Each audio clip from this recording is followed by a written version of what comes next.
It's been a weird year in sports, if you think about it. How so, Doug? The first champion we crowned this year in 2026 was Indiana football. That's weird. I agree with you. Nobody really kind of expected Indiana. I mean, we did the show 5 years ago where we say Indiana was going to win a national championship. We laughed out of the studio. Yes. Then Sam Darnold led a team to a Super Bowl and won it. Seems kind of improbable. Sam Darnold, failed number one pick of the Jets, turned himself into a decent quarterback. Famously saw Ghost on national television. That's right.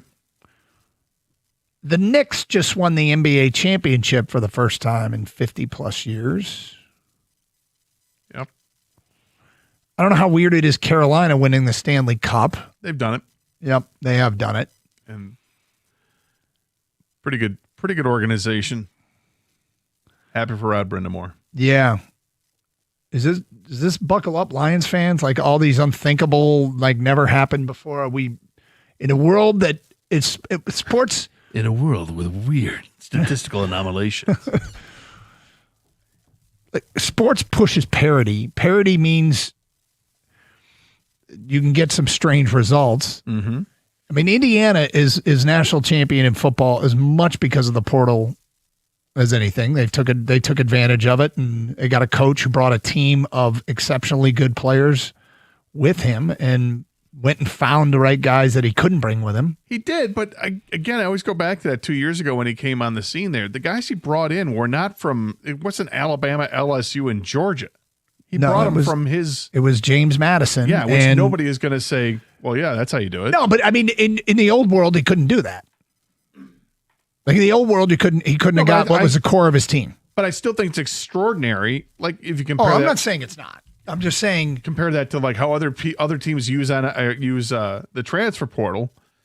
He used the guys that he knew, guys that his team played against, and James Madison and of teams of that ilk. He went and found, and it worked. He took his guys that were under recruited and had blossomed, and other guys from his league and other leagues.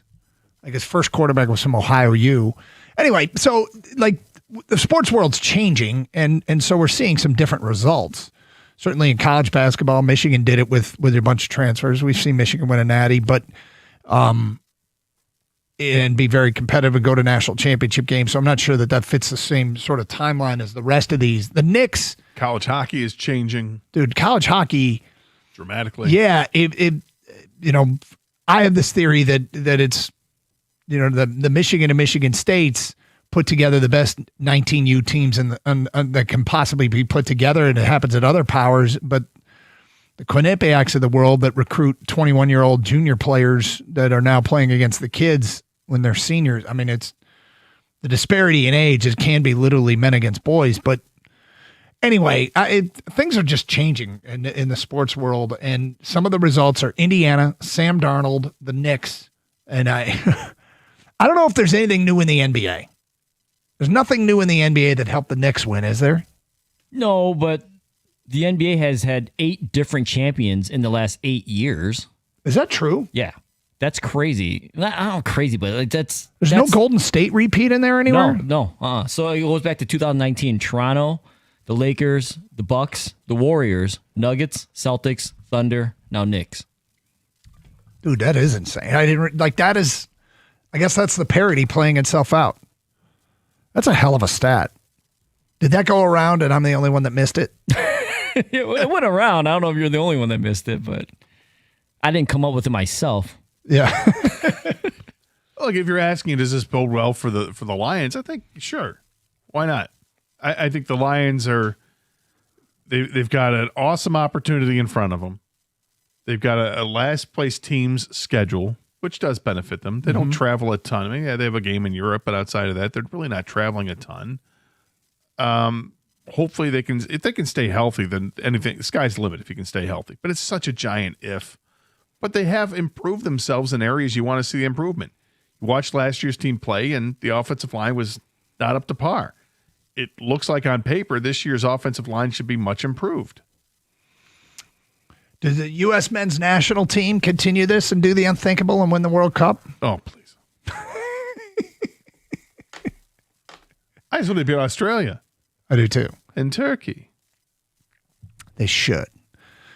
Well, they're higher rated in the world FIFA rankings. FIFA. I don't know. It just we're seeing the results of a lot of change. That NBA thing blows my mind. 8 champions in 8 years. Yeah. Wow. Time for a new one next year. Maybe the Pistons. Maybe. They were the number 1 seed. That's shocking. That was is shocking. That was pretty crazy. Unfortunately, they didn't really follow it up the way we'd hoped, but No, that didn't work out the way we wanted it to, did it? no. Still. Well, the draft is NBA draft is Monday. Is it Monday? Monday, I believe, the 23rd. Okay. So with that, or is it would be Tuesday? I'm sorry. Is it? I Today's didn't think it was on Monday. So it's a Tuesday. Tuesday and Wednesday. The Pistons announced that Trajan Langdon will speak tomorrow yeah. with No. the media. It's Thursday, Is isn't it it? I'm sorry, Thursday. With the media. But he's speaking this week with the media prior to the draft. We know the Pistons have some things they've got to do. Mm-hmm. And we know that the NBA draft is famous for trades. Yep. We saw when Troy Weaver was here, Troy Weaver was all about moving on draft night. Do you think we see some action from Trajan Langdon? It's a good question. You know, I was reading an ESPN analysis of their offseason, and ESPN was very intrigued, and something that we've talked about for a while. That is that Langdon said before last offseason he didn't expect to do anything super aggressive.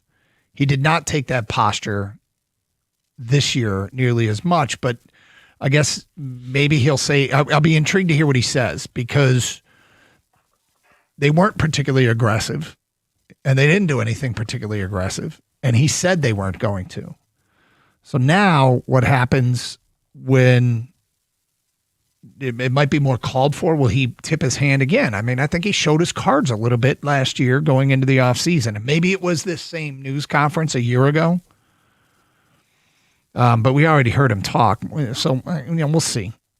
We'll see. I hope he takes a little bit more aggressive posture, because it feels like one solid addition that can be had. Now, yesterday we brought up that, and you missed this, but there was speculation that the asking price for Trey Murphy was 4 first-round picks. Troy Murphy? Trey Murphy, the guy from New Orleans. I don't think it's Troy. That's an overpay for Troy Murphy. Yeah, Notre Dame, right? Yeah. Trey Murphy, it was 4 first-round picks. Well, that's a lot. And, we debated whether or not you would do that. But that if you're trying to make an NBA title run, Well, yeah, and if you think you're going to be in the title chase over the next 5-6 years, then the draft picks can't be consecutive, right? yep. So you still get a couple first round picks in those drafts, but if you think you're going to be drafting in the high 20s, who cares? Then go for it, right? Yep. And the other thing is, Ian Rappaport at this hour, moments ago, tweeting out the Saints are bringing back one of their franchise greats as 8-time Pro Bowl defensive end Cam Jordan is set to return. Whoa. We literally just talked about this 20 minutes ago. Decided to put in final touches on a 1-year incentive-laden deal during his visit today. Cam Jordan returned to the Saints building today with hopes of working out a 1-year deal. It's been all positive as his agent. The Saints brass bring it to the finish line. That's a little depressing, because, God, he seemed like the perfect Lion. He did. Yep. He did. And yet it's not going to happen, Doug. And it begs the question, why? Well, he spent his entire career there. Yeah, but if he were a free agent this long, if somebody had swooped in a month ago, would they have gotten him? And by somebody, I mean the Lions. Well, maybe he knew all along that's where he wanted to play. Yeah, maybe they said, hey, don't bother. And he could use that as leverage against the Saints. I'm either retiring or going back to the Saints. That's right. Rico Beard has made his way in studio. What's up, man? Gentlemen, Gator, back from golfing. How was it? It was fantastic. Beautiful day. I was about to say, you had a great day to play hooky. So It was like 72, 74. mostly cloudy, so it wasn't like sun beating down on you. A little windy, but it was wonderful. Play well? I played excellent. Gotcha. Or is it just like Rieger? Any day golfing is a good day. Well, I played with Rieger, Oh boy, sorry. And he had fun anyway. and I still had fun. No, Jeff was fine yesterday. No, I played best round of my life, so it was really great. Oh, good for you. These guys were yelling and screaming about a soccer game yesterday because I won Rico had placed a bet on Cape Verde. I placed 2 bets because it was 0-0 at the half. So I'm like, you know what? I'll place a bet to tie. And I'm like, what if they just score the winning goal, like win 1-0? So I placed a bet for them to win the game. Well, they tied. So, yeah. And that paid reasonably well, didn't it? Not as well as if they would have won the game. Yeah, that would have been one of the biggest upsets in the history of group play. So Cape Green worked out for you, huh? Yep. Yeah. What do you guys got planned coming up next? We've been following the Sorsby stuff. So last night when the newest thing happened, we're going to talk about that. And, is that somebody the Lions should go after? I just wonder, if you're the Big 12 and Texas Tech, what do you do to each other? I mean, you've been lobbing bombs at each other. Now it's... Like, how's that relationship moving forward? Hey, it was all just negotiations. Man, we good, right? Yeah, you called me all out of my name, sure. Well, That's how it's got to work, right? I mean, Texas Tech, hey, we were just, going to abide by the law. And they say follow the judge's orders. yeah, that's it. Right, I'm laughing like... Damn, it's damage control time down in the in the B1-2. Yeah. All right, have a great show, Gator. Good to have you back, buddy. Thanks, Mike. We'll do it again tomorrow. Stay safe, everyone, and treat each other with respect. 97.1.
Brought to you by Blue Chew. Lions coach Dan Campbell back at the podium today. He said Sam Laporta trending in the right direction to be ready for training camp. Also said there's still an open competition at left guard. Detroit City FC stadium opening has now been pushed back a year to spring 2028. They'll have a groundbreaking this July. After their 9-3 win last night, the Tigers have game 2 against the Astros. That marks the return of St. Clair Shores product and Houston ace Hunter Brown. Framber Valdez counters on the other side for the Tigers. He gave up 6 hits and 4 earned runs in his last start against the Twins. 8:10 the first pitch right here on 97.1. Team is also pushed up next week's Monday tilt with the New York Yankees to 6:10 instead of 6:40 due to other events in town. A 7-decade run on CBC has ended for Hockey Night in Canada. Sportsnet and the network have ended their partnership. Sportsnet will continue to air NHL games while CBC will not. Per Pete Thamel, Brendan Sorsby's lawyers are expected to be or withdraw his court filing today, which will make him ineligible again to play in the NCAA. Then they'll apply for the NFL supplemental draft in the next 24 hours. After he passed away over the weekend at age 36, former NFL D lineman Aldon Smith's family has decided to have his brain examined for CTE. Current defensive end Cam Jordan is inked to deal with the Saints. Vegas Golden Knights coach John Tortorella will not return as the team's head coach. ESPN reports he's still interested in coaching in the future, however. At the Courtwell Health Sports Desk, I'm Jeremy Otto. Woo! For more, go to 97 The Ticket or Odyssey.com.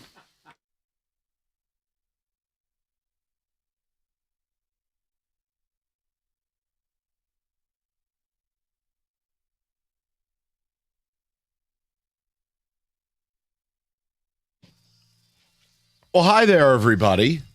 We've got a lot of ground to cover. I will tell you, we've had a spirited, not spirited.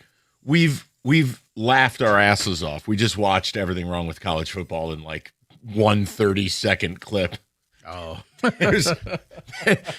So on one of the monitors in the bullpen, you got the McAfee show on.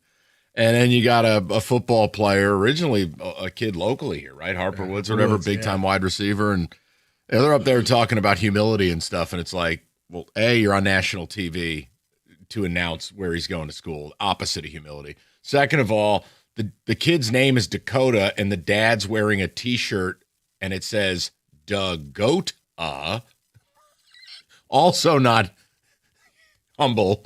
And then naturally, we all know he goes to Big Ten powerhouse, Oregon.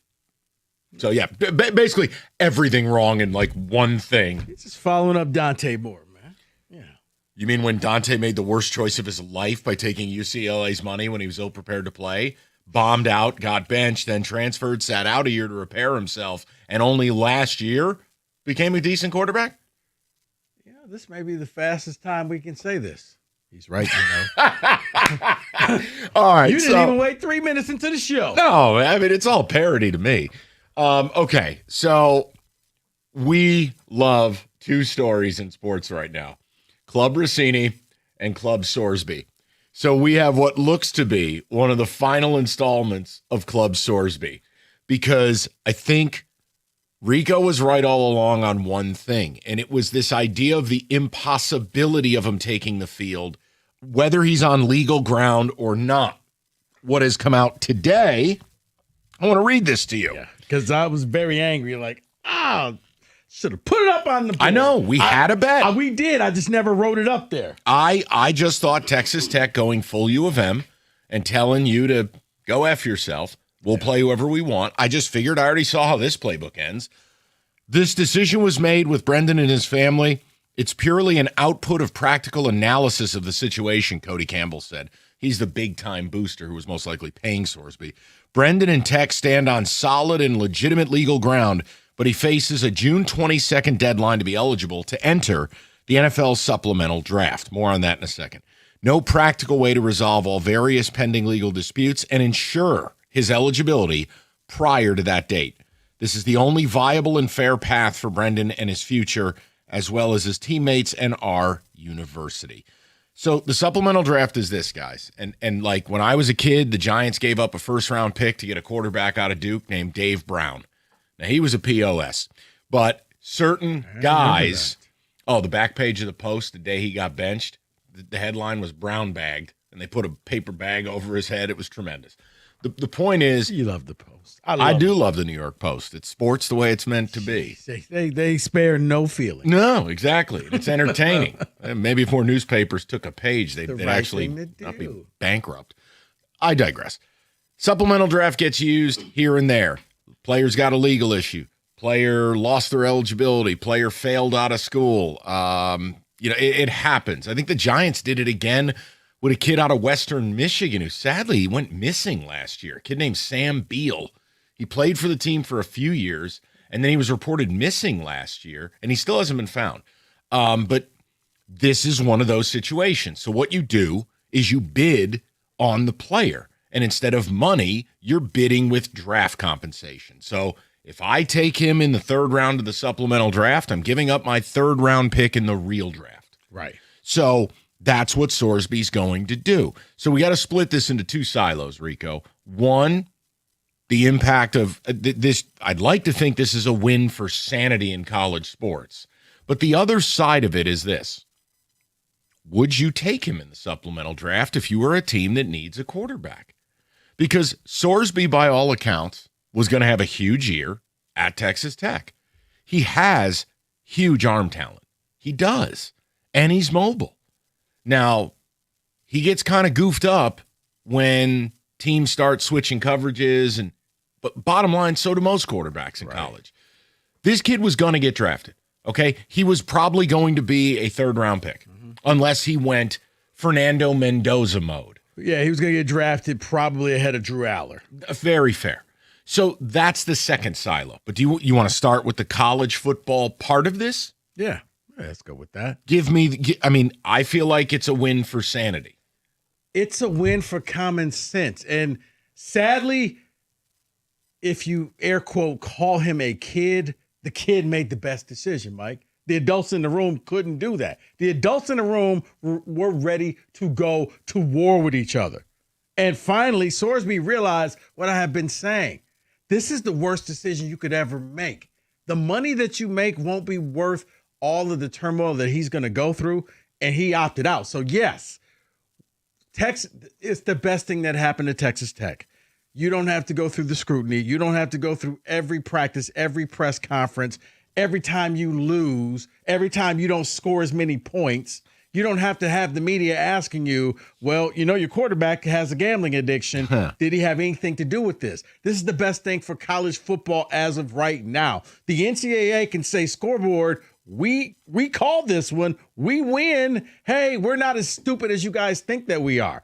This is the best thing that could happen to college football, because if he would have played, this would have torn at the integrity. And I know you think it's all boats and hoes now. It is. Mike, it would be wrestling at that point.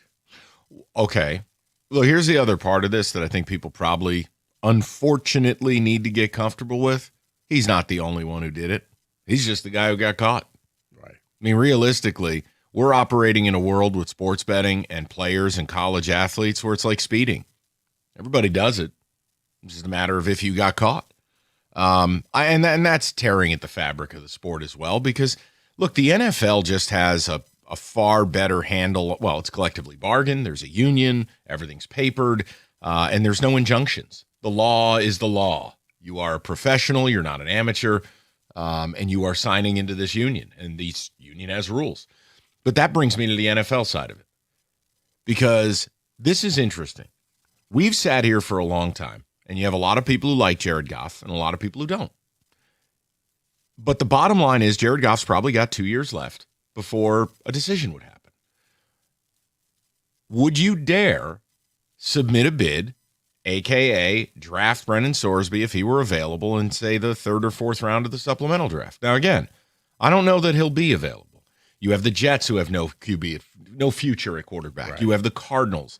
You have the Dolphins who have made a commitment to Malik Willis, but it's not a long-term one. The idea is Sorsby was going to develop this year in college. He would develop this year in the pros.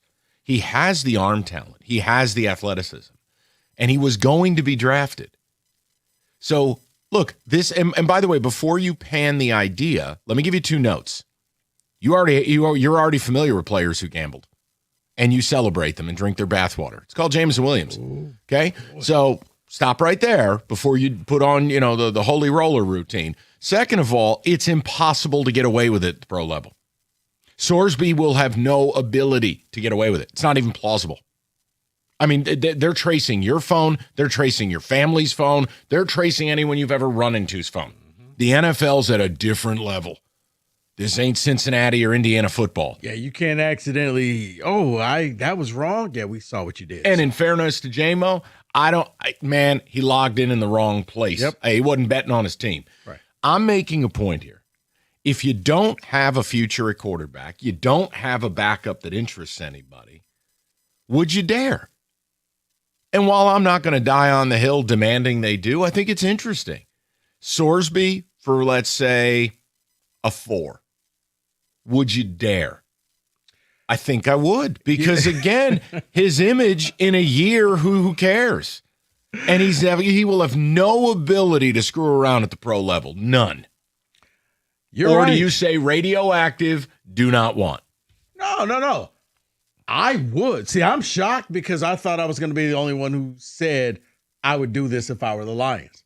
Because, everything that the baggage that he comes with, but you put it best, Goff probably has a shelf life. He is almost free money, and let's face it, some of Brad's picks lately haven't been that great. So, how about this, Brad? We'll disarm you. We'll just go ahead and take this quarterback. No expectations. You're known for drafting projects. Shout out Giovanni Manu. So, you know what? Tesla is kind of a project. Broderick Martin was a project. So let's go ahead, take him. He doesn't have to play this year. You can groom him and then kind of get him ready so that, because I do believe if in 2 years you're not in the Super Bowl, you're going to be ready to move on from Goff. Contract and all of that, you're just going to move on. But you won't be in a position to take a guy real high. Exactly. So you could take a calculated risk here. Now, do I think he'll be available in the 4th round of the supplemental? No. Maybe I'm grossly misreading it, but I think the Jets, the Cardinals, the Browns, there are teams that are just so quarterback starved that it's a higher level of justification for them. But this is a principle question to you, the fan. Well, would you dance? Well, let me help you out here, Mike. I think the Vegas odds say that 3rd round is actually the second best odds of him getting drafted. Best are him not being drafted at all. Okay. Interesting. 3-1, 3rd round, 7-2. Well, you don't know. Actually, I guess 3rd round is the best. 7-2. Undrafted is the second best. At 7-2. So yeah, no, and I was tactical in when I said 3 or 4. I didn't realize there were betting odds on such things. My God, help you if you're betting on this. No irony. Pun intended. Yeah, I know. Let me throw the number out, though. First of all, the Sorsby thing is done. We don't have to deal with the idiocy of it all. He gambled on college football. He can't play. But it does open up something new. To draft or not to draft? Is this kid completely radioactive? Partially? Or not at all? Look, there are plenty of guys in the NFL who do plenty of terrible things. They still play. So you do have to ask the question. I never said he couldn't return to college football. I just said he can't play this year. And he can't play for Texas Tech. But a year away, get help. Not house arrest, but just get help. He could resume his career. I don't have a problem with it. I'm big on second chances. But he broke one of the worst rules you can break. Mm-hmm. But in the NFL, the same league where Leonard Little drove drunk and killed a family and came back to play, Dante Stallworth ran somebody over. Do you even want to talk about Tyreek Hill? Choke slamming his pregnant girlfriend? You want me to keep going? I can. Let's be careful before we live in a John Jansen glass house. So I'm just throwing it out there because honestly, I would. Brad Holmes has used picks on much worse options. I actually wouldn't mind it. Well, and I admit it, I'm in the interesting business. That's interesting. No, I think it fits because, let's face it, you're going to be good. You're never going to get that number 1 overall pick. This is somebody you can get in your camp. You can bring him along. And you know what? If in 2 years you realize it's nothing, he was a 3rd or 4th round pick, and you just go ahead and release him and you move on. Signed G. Manu on Rotunda.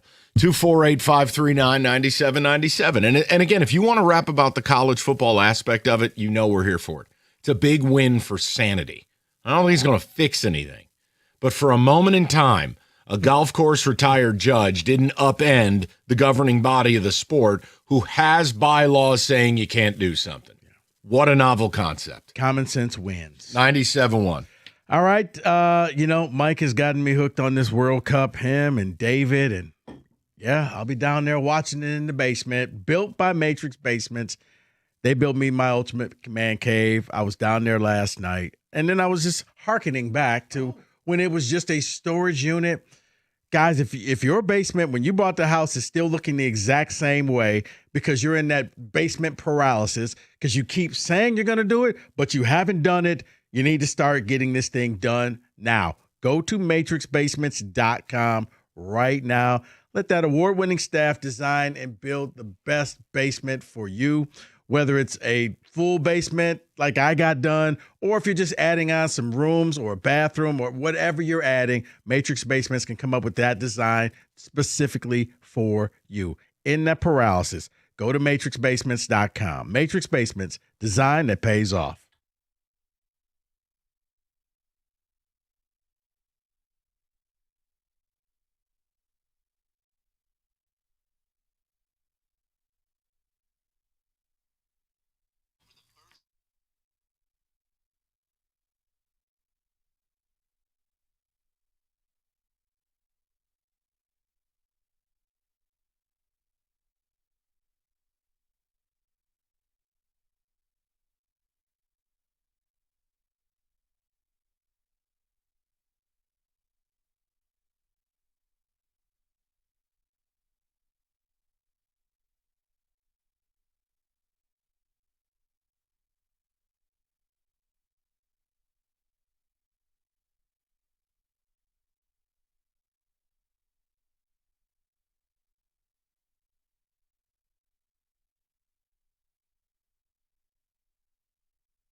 All right, we're just getting started. We wanted to kind of put the Sorsby thing to bed because I think everybody got the right call here. All right, he's going to the supplemental draft. He can't play college ball this year. I don't think he should play right now. Go focus on your recovery. But part of that, look, This happens all the time where players take time, players develop differently in this sport. Okay, is Sorsby going to get drafted in the supplemental draft? And second of all, you've seen some of Brad's third and fourth round picks. Would you risk it for the biscuit, knowing you will get nothing from this guy in year one? You will support him in a way that colleges can't. NFL, it's a different deal, man. It's the difference between a Holiday Inn and a Four Seasons. The NFL, you bring this kid in, your job is to sit here, work on your recovery, and learn a playbook. But you ain't ever going to play. And what you do is you put a quarterback in the pipeline that really you wouldn't have access to in next year's draft. Because for years, how much have you guys complained about the backup quarterback here? Hell, this is the same place. Let me remind you, your GM, before you tell me you can't give up a third or a fourth round pick to do this, he drafted a kid who blew his knee out and was 27 years old. Oh, boy. Okay? Forgot all about that. But he drafted a guy who didn't even play college football and didn't have a picture. He was a silhouette. He was the equivalent of 15 years ago, someone having an egg logo on Twitter. Okay? So before you do that, just remember what your GM's been up to in the third and fourth rounds. I'm just throwing it out there. And the Goff thing, I like Jared Goff. I'm fine. But he ain't going to be here forever. And the end of his time, provided you don't win a Super Bowl, is coming a lot faster than anybody realizes. So I just thought it'd be an interesting way to do the topic a different way. Yeah, I'd lob a third or a fourth out there. Do I think it'll be enough? No. I think a quarterback-hungry, desperate team will probably throw a 3, and you'll lose in the order. But I just thought it was interesting. As far as college football, you just close the book. Yeah, it's done. Now, do I think it'll be a weird Big 12 media day when Texas Tech shows up and the rest of the family is talking quietly as they walk in the room? Right. Yeah, that's going to be a weird moment. It is. I mean, I just wondered, do you have to almost have a retreat where all the schools and every ADs. Are the Big 12's doing trust falls? Yes. Here's what we're going to do. Here's what we're going to say. Okay, we're not going to deviate from this. We're all one. We're Big 12 because. No, we're not. Yeah, you guys are aiming missiles at each other. And their benefit is Tech has nowhere to go. Yeah. Lubbock, Texas, in the media market way, the way these TV executive whores are doing their bidding, Texas Tech is a nothing. Yeah. I'm not trying to be disrespectful, and I've always liked Texas Tech. I always, going all the way back to when Cliff Kingsbury was their quarterback and Sonny Cumbie was their quarterback and like Mike Crabtree 08 that night at Texas. Yes. Like I've always liked Tech because they were different, because it was the Badlands. I mean, I go back even to the mid-'90s with Spike Dykes, Sonny's father, and Byron Hanspard, number 4, was their running back. Bam Morris, number 33. I've always liked Tech, but I don't have to like everything you do. This was garbage. Yeah. But the Big 12, they got nowhere to go. No, you're right. And the right. Big 12 can't kick them out. They need them. Oh, no. I fully expect within the next couple of days, there's going to be a press conference where at some point they will all be holding hands, lifting them up like it's a presidential campaign. And we're back. We're all on the same team. Right. We're family here. And sometimes family disagrees with each other. David, what's your take on either silo? Talk to me. So I'll start with the college football part of it. I'm glad that it's over. I am glad that he can now move on. Texas Tech can now move on. The Big 12 can now move on. We can move on. Now, the bigger picture is it's not solved because now you can still find a judge that can side with you any kind of way. That still has to be solved where the rules have to be the rules, and that's it. On the supplemental draft part, yes, I would definitely use a third or fourth round selection. Like you're a Steelers Sorsby. guy. We need a quarterback. We need a future quarterback. So, yes, I would do it. Because you know Drew Aller. I think the Lions should do it as well. Because here's the thing. I do think about it. I mean, you can sign these veterans that have no upside. You're not going to overpay for a vet anymore because you have bills due. Do you just go outside the box and try to pipeline somebody and put them into your system knowing you don't have to play? Well, here's the thing, because you never know. And I'm about to name a name, and I am not comparing Sorsby to this quarterback. But Tom Brady was drafted deep in the draft. And I don't really think the Patriots had ideas of him winning Super Bowls for them. But again, they took a chance on a guy, and it happened to happen. Right. take a chance. No, and David, my point is, look, I don't like drafting guys in the draft in the 3rd and 4th round to play quarterback. And you go, well, why would you be willing to give up the pick now? You're betting. No pun intended. You're betting that Sorsby was going to Tech and was going to have a huge year. And ultimately, maybe end up a 1st-round pick, a 2nd-round pick. You're never going to have access to the player. Now, if you think he's radioactive and you think he goes undrafted in the supplemental draft, respect. I'm not here to argue you. We were talking, the question came up. I'd say, you know what? I don't hate it. Yeah, this seems very low risk, especially the whole Hendon Hooker thing. You took a quarterback who you knew was not going to play with you. You've already done this before. Thank you. If you're Brad Holmes. How's it any different? This is a situation, except he just has to get counseling. There were no bones broken. He'll be okay. Take this year. Give this kid, enough surrounding him, some lessons, and give him the playbook. And then next year, allow him to come out there and compete for the backup role. But right now, he's yours, and it's relatively cheap. It's dirt cheap. There's nothing to it. It's a matter of, are you willing to give up the draft capital? And if somebody outbids you, let them outbid you. Yeah. And if anything, if it goes south and Goff hasn't won you a title and the contract is coming up and you can get out of it and you see this kid has potential, you go ahead and you can make that move. You're not drafting a rookie who has to hit the ground running. He would already know the system. He would already have a rapport with your players and with your receivers. Yes, I would do this. Get him some counseling, get him some help. But absolutely. Hey, by the way, I'm fine if they do, and I'm fine if they don't. It was just a simple question. That's all. You know who the best supplemental draft pick was? I wouldn't be able to remember, buddy. All he did was catch touchdowns. Wait, Sterling Sharp? Chris Carter. Oh, my God. Oh, my God. Yeah. Chris Carter was picked by the Eagles. And he was an alcoholic, wasn't he? Yes, he was. No, he had major problems. Yeah, he was. Yeah. At Major Ohio problems. State, yes, he And did. he had to get clean. He had to get right. Oh. Not saying, like you, not saying he's going to end up going into the Hall of Fame if you take Sorsby, but yeah. We'll get to the text. We'll knock out a couple of calls. It was just, look, I'm happy for college football because at least there is a bottom of the chili pot. We found it. We dead cat bounced, and now this kid ain't going to play. But it does open up the debate of, is someone going to take him in the supplemental, and would you be pissed if the Lions did?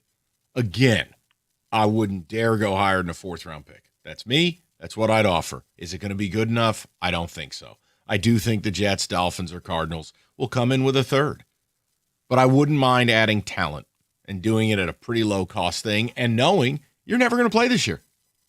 The same way he was going to develop at Tech this year, he'll develop in my system. Yep. And we'll see you for 2027. But whatever. 248-539-9797. We'll get with the people. Next, 97.1.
All right, David, we'll get to text end of the segment. I want to get to the people. And we are going to get to Dylan Larkin. We gave you a little soundbite yesterday. We didn't have time to really go into it, but I think there's something to talk about there. And Lord knows it beats talking Tigers. Let's go to Jay in Farmington Hills, 97.1. Jay, how you doing? Pretty good. How you guys doing? Good. Hey, Jay. I got to tell you, this whole topic that you're now discussing, you guys sound completely schizophrenic. On the one hand, which has been for the last several months, you're saying, well, the Lions, they need impact players now.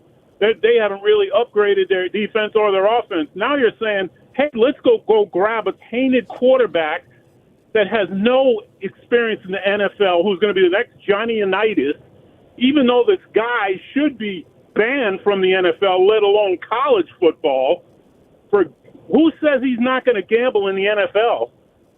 What kind of school is he going to go to stop gambling? I would love to see that school. Well, it's not a school, it's rehab. That's one. Two, you have a guy on your team who gambled. I guess you want to ban him for life too, right?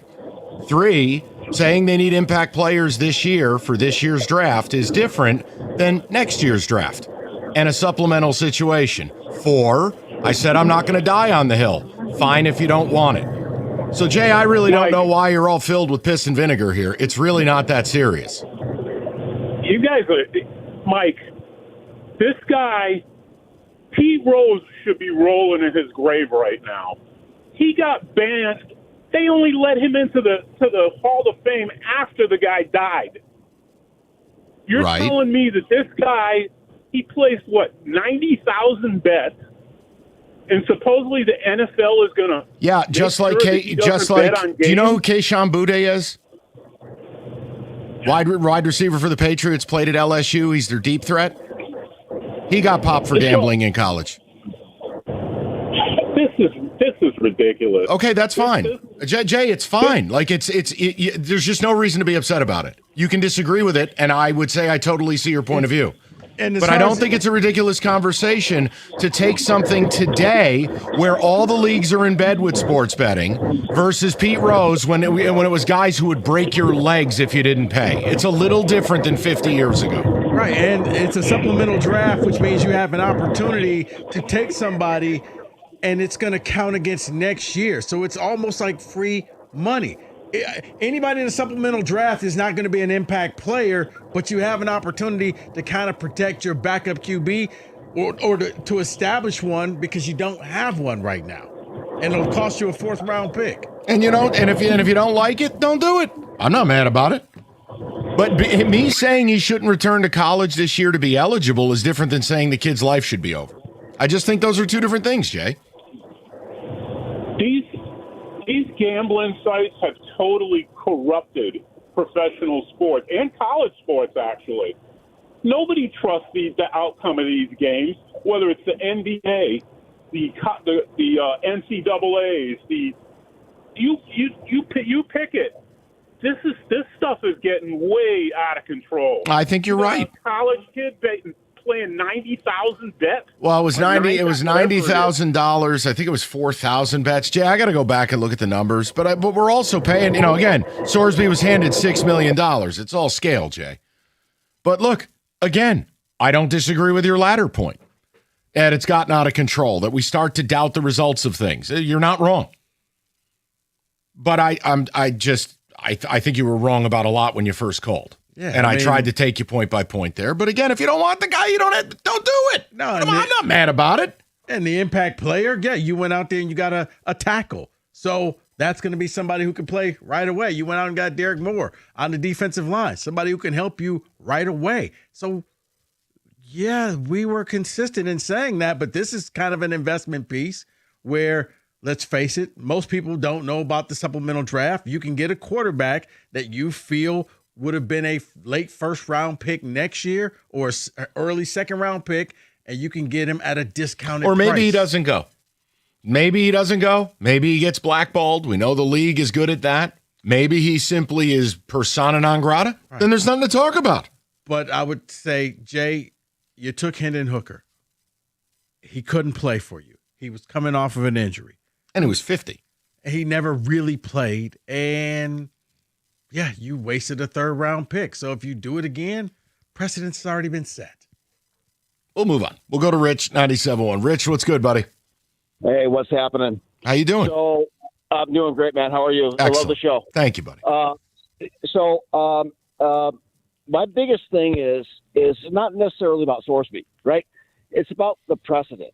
That's the thing that I'm really concerned about, Mike, is what does this do for anybody that's thinking, that's on the cusp of, maybe should I do it or shouldn't do it?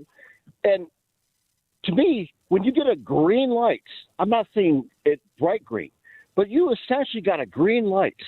You didn't get ostracized. You didn't get. Oh, sure he checked. did. Hold on, Rich, wait a second now. We got to add some facts to this narrative we're building. Rich, he was paid almost $6 million to go to Texas Tech this year, and he will collect none of that. He cost himself $5 to $6 million. He cost himself his reputation. He cost himself surefire NFL draft status and a real contract. No, Rich, he cost himself a lot. So I don't think this is somehow a tempting option. Here's the message. If you're a player and you're thinking of gambling, don't.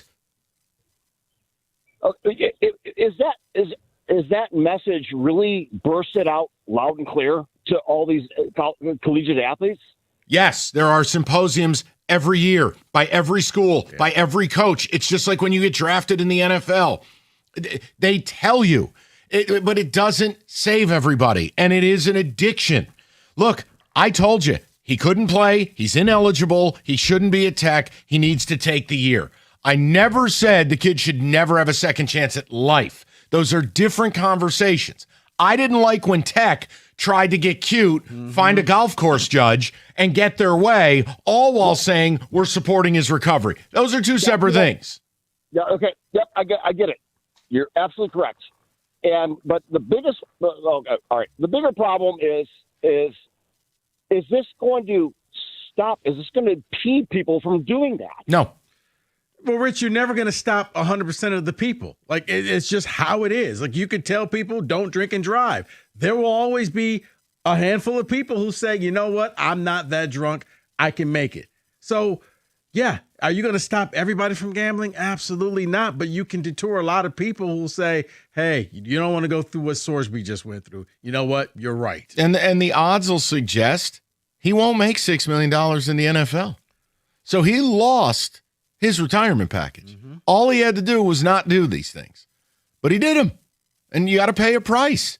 But that doesn't mean you're thrown in the gulag for the rest of your life. Now, listen. He's got a problem. He's going to have to manage it. It's going to be a lifelong battle. For many of you out there, if you've dealt with someone who's had substance abuse issues, it's the same thing. It's a disease. And you're either a part of your recovery or you're not.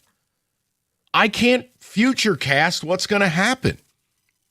But I look, we brought up a topic. It's not that big of a deal. It was a question about he's going to be in the supplemental draft. You guys have pined for a backup QB for how long? And your GM seems to really get bricked up with projects in the 3rd to 4th round. This is a project. Well, it kind of fit the narrative. And what did I say? I'm not going to die on this hill. This ain't worth it. But would I lob a 4th out there if I like his ability? Does he have elite arm talent? Yes. He does. Does he have mobility? Yes. Yeah. Is he a big kid at 6'3", 225? So we have that adequate size? Yes. I don't know if they like him or not. Maybe he's blacklisted. But I love how the first couple callers on the show were all pissed, and I'm like, really? You can't have anybody on the team who gambles. Well, you may want to back that one down. Buddy, you drafted somebody without a picture or a real identity. Is Yes. Giovanni Manu a real person, or is that just an alias? And you also had somebody who served a game or two. So wasn't gambling on his own sport, but No, it's just, No, again, I'm just saying, but you make we don't want mistakes. And the NFL, there's a bit of precedent. I know people are going to bring up, Art Schlichter. They're going to bring up Pete Rose. Guys, that's when you were dealing with Tommy Two Noses, and he'd crack your wife over the skull with a pipe if you didn't pay. It's a little different now when your employer is literally pleasuring the sports book as an NFL team.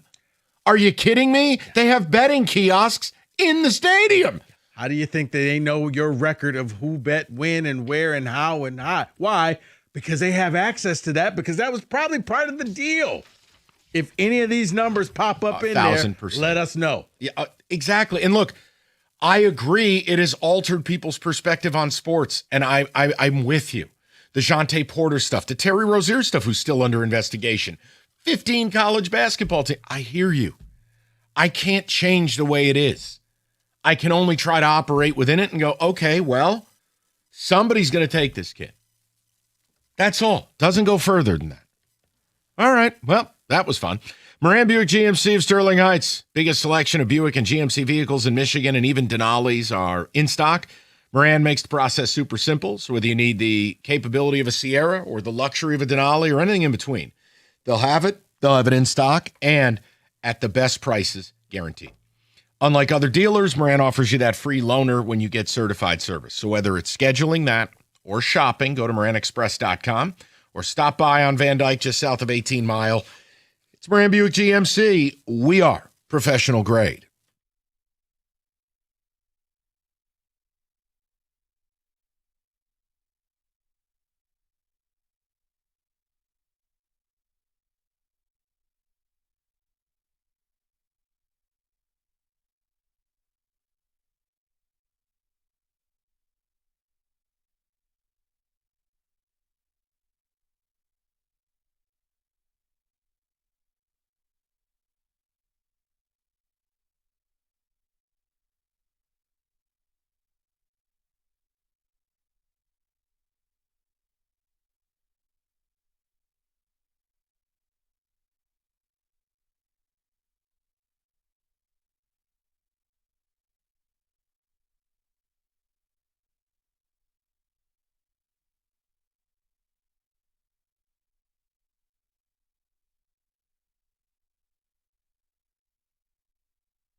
All right, David, let's rapid fire something here. Give me some music, see what the hell we're dealing with.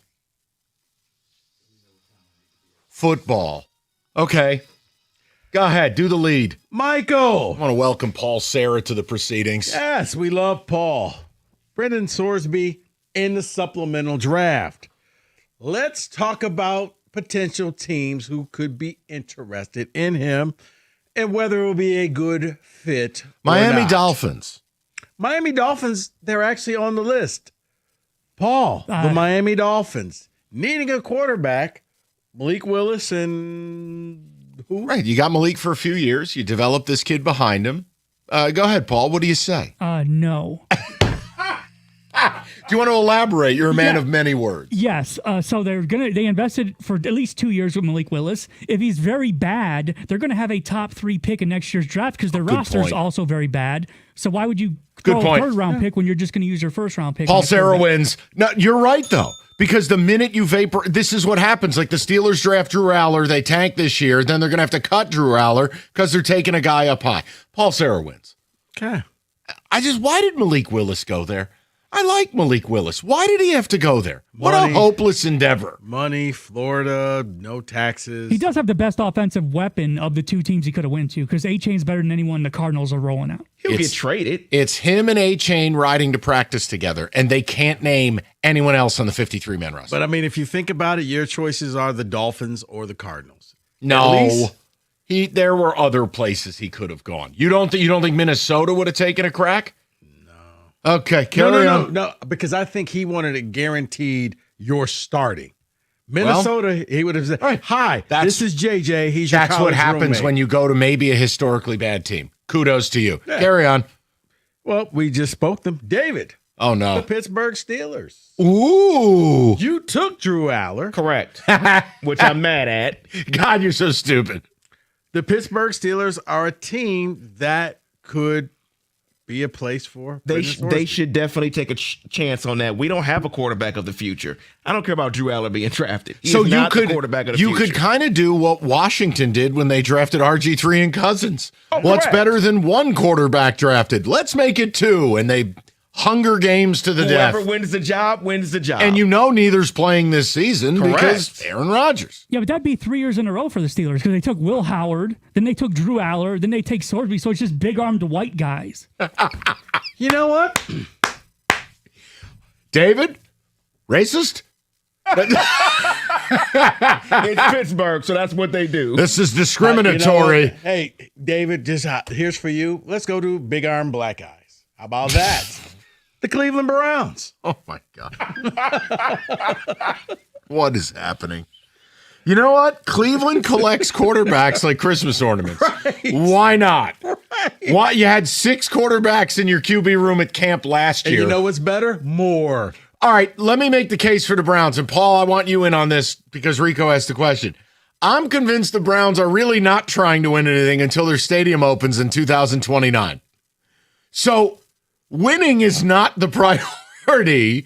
They could add another quarterback to hope they find something, or do you believe they're just going to be god-awful and go after Arch Manning?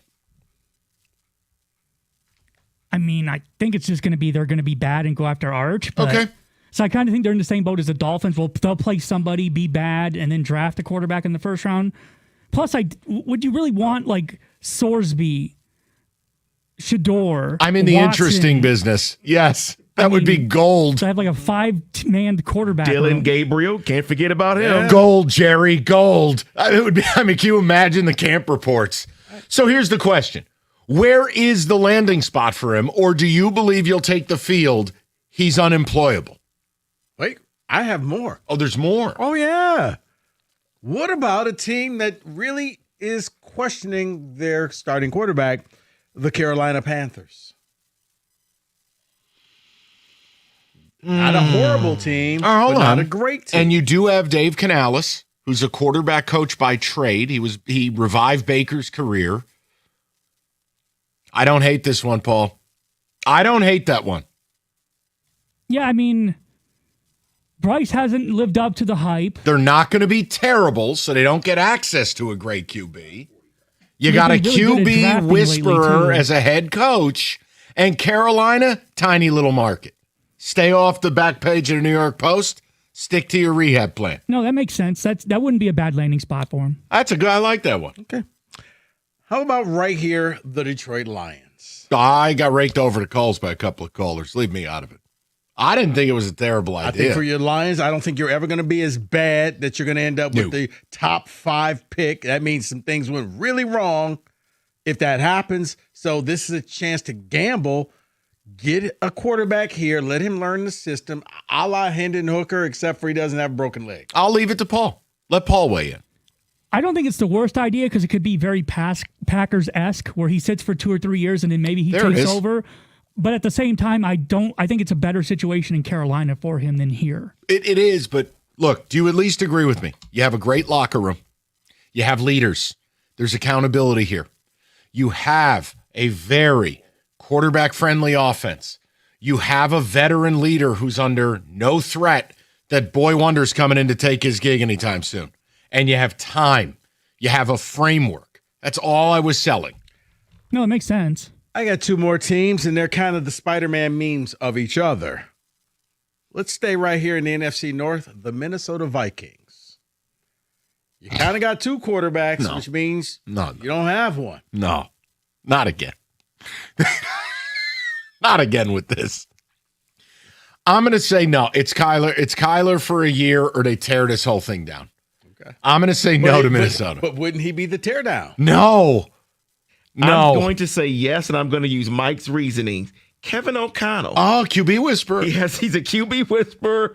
He made Sam Darnold a quarterback. Here we go. It would be interesting. Yeah, but he couldn't make anything out of JJ. Well, that's because hold on. That's because he didn't have the other team's plays. Once you get the other team's plays, you're going to unlock JJ.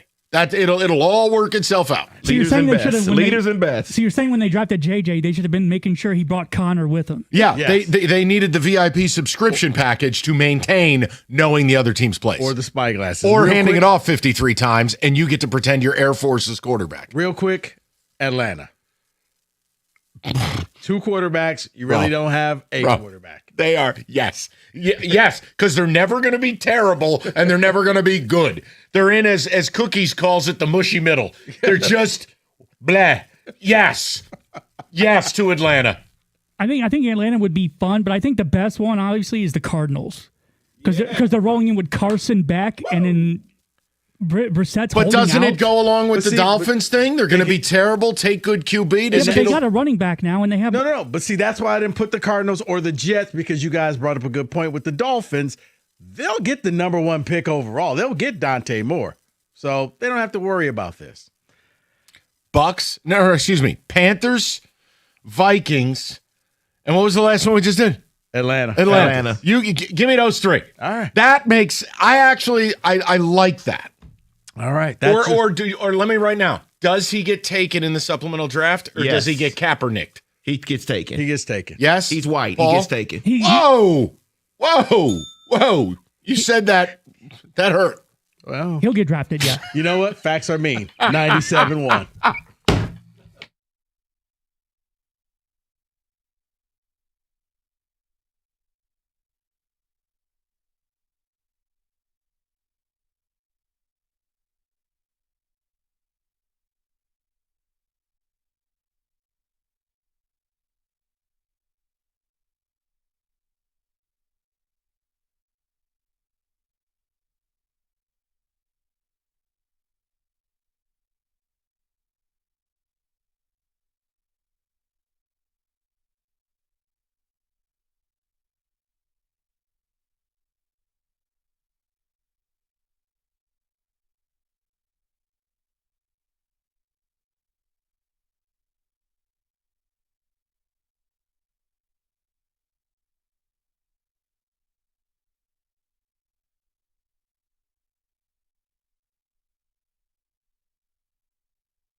Brought to you by Mastercraft Heating and Cooling. Lions coach Dan Campbell back at the podium. He said that tight end Sam Laporta is trending in the right direction for a return by training camp. He also labeled the competition at left guard as open. Brendan Sorsby is expected to apply for the NFL supplemental draft in the next 24 hours as well. Chiefs wide receiver Rashee Rice, who is serving a 30-day sentence for violating probation, was released from jail and literally ran away from reporters. Top recruiting target and Harper Woods wide receiver Dakota Garant has picked Oregon over Michigan football per Tony Garcia, who is scheduled to visit Ann Arbor this weekend. Detroit City FC's new Corktown Stadium is now expected to open a year later in spring of 28. They have a groundbreaking plan for this July as well. The Tigers continue their series against the Houston Astros tonight. With that, Houston is gaining their ace back. St. Clair Shores native Hunter Brown has only pitched twice this season, then had a shoulder injury. Astros analyst and former Tigers pitcher Steve Sparks said they worked him back slowly.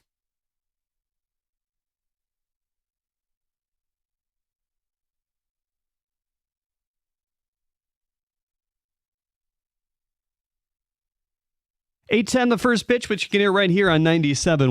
Framber Valdez will oppose him. Makes his return to mound to Houston as well. He enters play with a 4.40 ERA, close to a point higher than last season.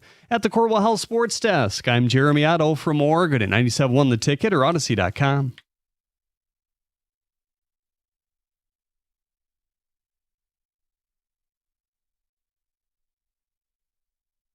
Hour number 2, we got a lot to get to. We got people who want to still rap about Sorsby, which we're happy to get to your calls. I do want to introduce some Dylan Larkin stuff, though.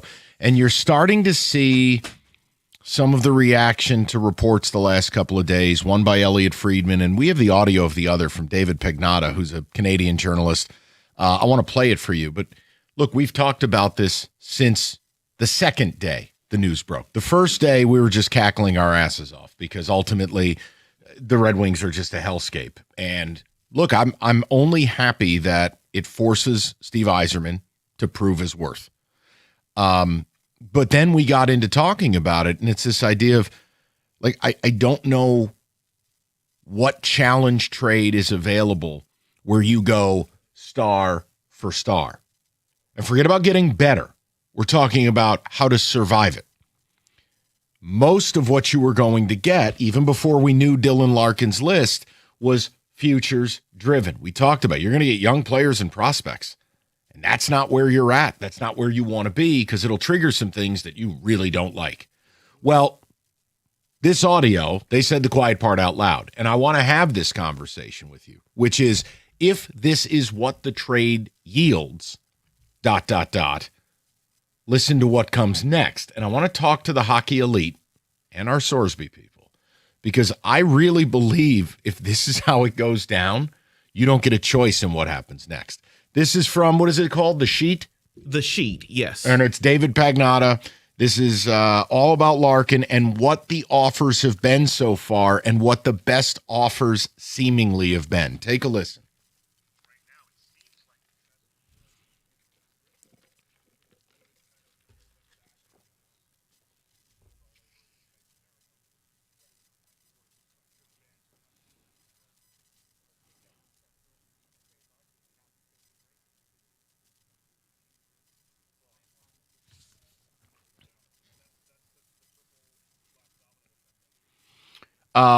Yeah, and he's right. Now, if you want to argue that point and you want to tell me that you can trade Larkin and the package is going to be centered by a couple of first-round picks and a couple of kids, and you still don't want to move to Brinkett and you still think you can compete, you got to sell me. Because, I mean, as you sit here now, I'll tell you what the news of Dylan Larkin's trade request has done. You have worse odds of making the playoffs than the Toronto Maple Leafs. And that's saying something. So I'm just telling you how the marketplace is looking at things. But I do believe if you trade Larkin, short of an 11th hour challenge trade, as we would call it, star for star, my player for your player, change of scenery express, you have to trade DeBrincat too. And forget about the whole conversation of, well, then why is Steve here? I don't get to fire Steve Yzerman. If I did, I would have done it 2 years ago. And you're talking DeBrincat in a separate trade, not with Larkin. Oh, it's totally separate. Okay. And the Costa thing. I'm talking about you're changing the timeline in where it's going. If I get rid of Larkin and I don't get a first line center back, which, by the way, you're not going to get back. you're going to get back someone's 2 or 3 plus. I'm not better. Now, if I'm not better and DeBrincat's due a contract or he walks out the door in a year, and I know, loves raising his family here, wanted to be here. Guys, sometimes things materially change. Larkin getting traded, this team getting worse, those are 2 big material changes. So I'm asking you the question. If this is how this deal goes down, where are you at with the Red Wings? Because if you get back kids and picks, you're worse. Well, No, let me put it like this. You're realistically looking at being a contending team in 2030. Sure, maybe. But it just proves the point of what we're talking about. Yeah. So for all the Red Wing fans, I want to throw the number out. And I'm going to get to these Sorsby calls too. But 248-539-9797. If the best deal out there doesn't make you better right now, then don't you have to trade DeBrincat too? And second of all, if this triggers a rebuild of the rebuild, where are you at with your team? Where are you at about watching them? Where are you at about buying tickets? Where do you find the Yzerman thing less annoying and more infuriating? Is it a deal breaker for you? I just want to know the emotional state. Because look, we can only approach it day by day. And maybe there's a challenge deal out there. Like, for instance, out of New York, you're getting reports the Islanders are just testing the waters of what Matthew Barzal is worth. Again, if they were super boned up about paying Barzal $9.2 a year, they wouldn't trade him. But Barzal has been fine. He is not a superstar. He's not blossoming. Okay? He can be about a point a game. He can be about a 30-goal guy max. This year, I think he had 18 goals and like 50 assists. The point I'm making is, He could be your player for player. but does that make you better? No. Unless the change of scenery elevates his game and turns him into a star.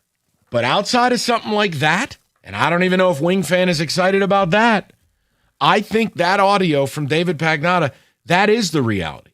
That if you go down that road and you get a futures package, you have to trade DeBrincat. And you're in a full rebuild.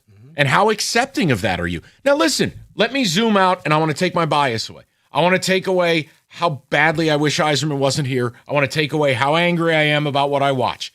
Leave it all on the cutting room floor. Can I say to you with a straight face, a rebuild of the rebuild is the right move? Yes, I can. I don't think this is going anywhere. I don't think this is resulting in them winning a Stanley Cup. I don't think the core tenets of that Stanley Cup team even reside here.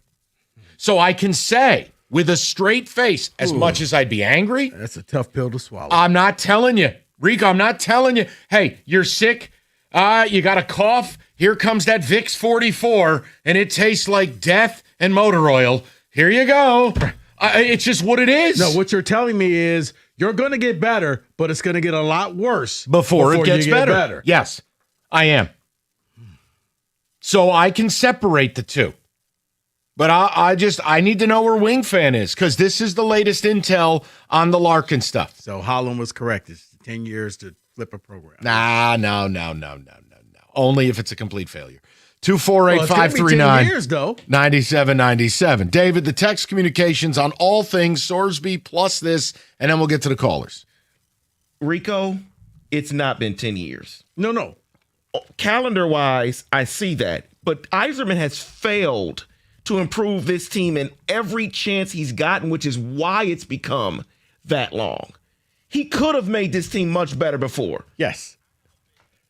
But, David, what I'm saying is if this happens and it becomes the retweaking of the rebuild. And it's the right move, because if you get back futures, right, you have to trade DeBrincat. There's no universe this team's better. In fact, they're substantially worse. Right. But at that point, you're probably looking at the earliest, the 29-30 season, that you would be competitive again. That we're talking about, okay, can they win the month of March? Can they make it into the playoffs? Text here on the wing. Someone says, where am I at? I'm not interested in this team until they're worth watching. Got it. Someone else texts in and says, I'm done until a Stanley Cup final appearance. Okay, well then it's been nice knowing you. Yeah, sure has. Regarding Sorsby, Johnny from Rochester texts in and says, I would take the gamble on him, but I don't think the Lions believe he would be a good cultural fit. And that's more than fine. We were workshopping something and just seeing where you were at with it. Not a hill to die on. If we didn't take Hooker with the 3rd round pick, I would be all in on Sorsby, but can't risk another 3rd round on a quarterback. Mike and Rico, I am interested in who Cody and Texas Tech try to get as their QB now. What crazy loophole will they use to get a transfer? Anthony Richardson, Bryce Underwood? Oh, man. I don't know what loopholes exist, man. But we just saw a kid leave UCLA illegally by the football portal calendar. That's why he went into the portal as a track athlete who happens to play football. But anything's possible. No, but I think you missed that window because when you do that, you got to play that other sport first. Do you? Yeah. Unless you sue. Del Sue, there you go. You beat me to it. I got a judge on a putt-putt course who disagrees. I don't know. I could use the voters. Sure, you can play. But I want to hear from Red Wing fan. And look, maybe you are telling me your feelings. Okay? Maybe this is the future. I'm giving you the latest on what's going on with Larkin. If that's real, do you have to trade DeBrincat? Do you have to accept a rebuild? I don't get to fire Steve. If I did, he would have been gone 2 years ago. I can't do anything about that. But I need to know where you're at. Because honestly, you should be in a full-blown panic. Because it really seems like, sounds like, feels like the last 7 years of your life has been a complete lie. It's been a complete waste of your time, money, and emotion. That's what you're on the precipice of. Unless Steve can do what he was hired to actually do and pull off a trade when there isn't that big of a market. Do essentially what he did with Martin St. Louis when there was no market for him and he executed a trade to the Rangers. Yeah. Like, that's what you're paying this guy to do. So short of that challenge trade, you might be seeing Larkin and the secondary domino of DeBrincat leave. Yeah, I'd like to think that's kind of an issue. Or you've fallen asleep on the toilet like your franchise.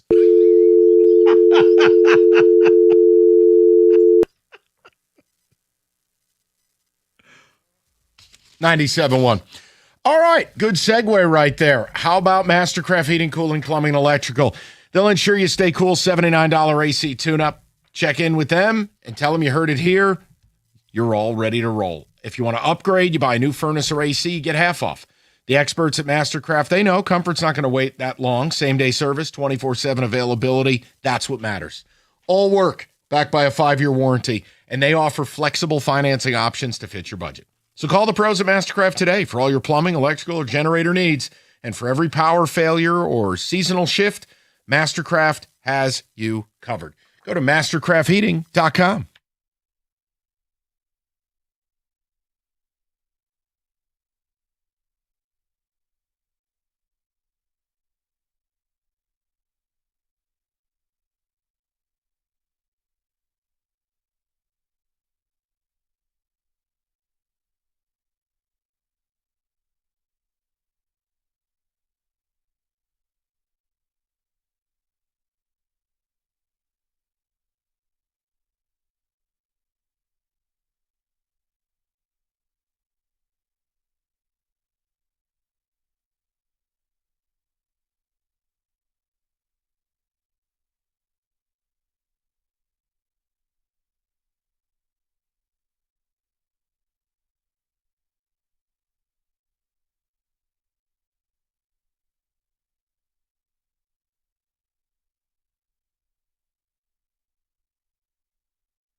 Oh, my. John has finally come to terms, huh? Indeed. All right, let's get to the people, shall we? Oh, yeah. Wardell has been very patient, and I'm sorry it took so long. Wardell, welcome. What's going on? Yep, Wardell Muhammad. Oh, I just got a opinion on the quarterback. Isn't the quarterback held to a higher standard because they have the potential to be the face of the franchise? Go ahead. I'm sorry. No. I mean, Rico was yes. about to speak, Wardell. I was giving my broadcast partner a chance here. Go ahead. Yes and no. I mean, but that's probably about maybe a little bit less than half the starting quarterbacks in the league are the face of the franchise. But I get what you're saying. Right, the potential. So if a guy done gambled over 9,000 times his freshman year, allegedly, would you want that to be the potential to be the face of your franchise? Isn't that sending a mixed message?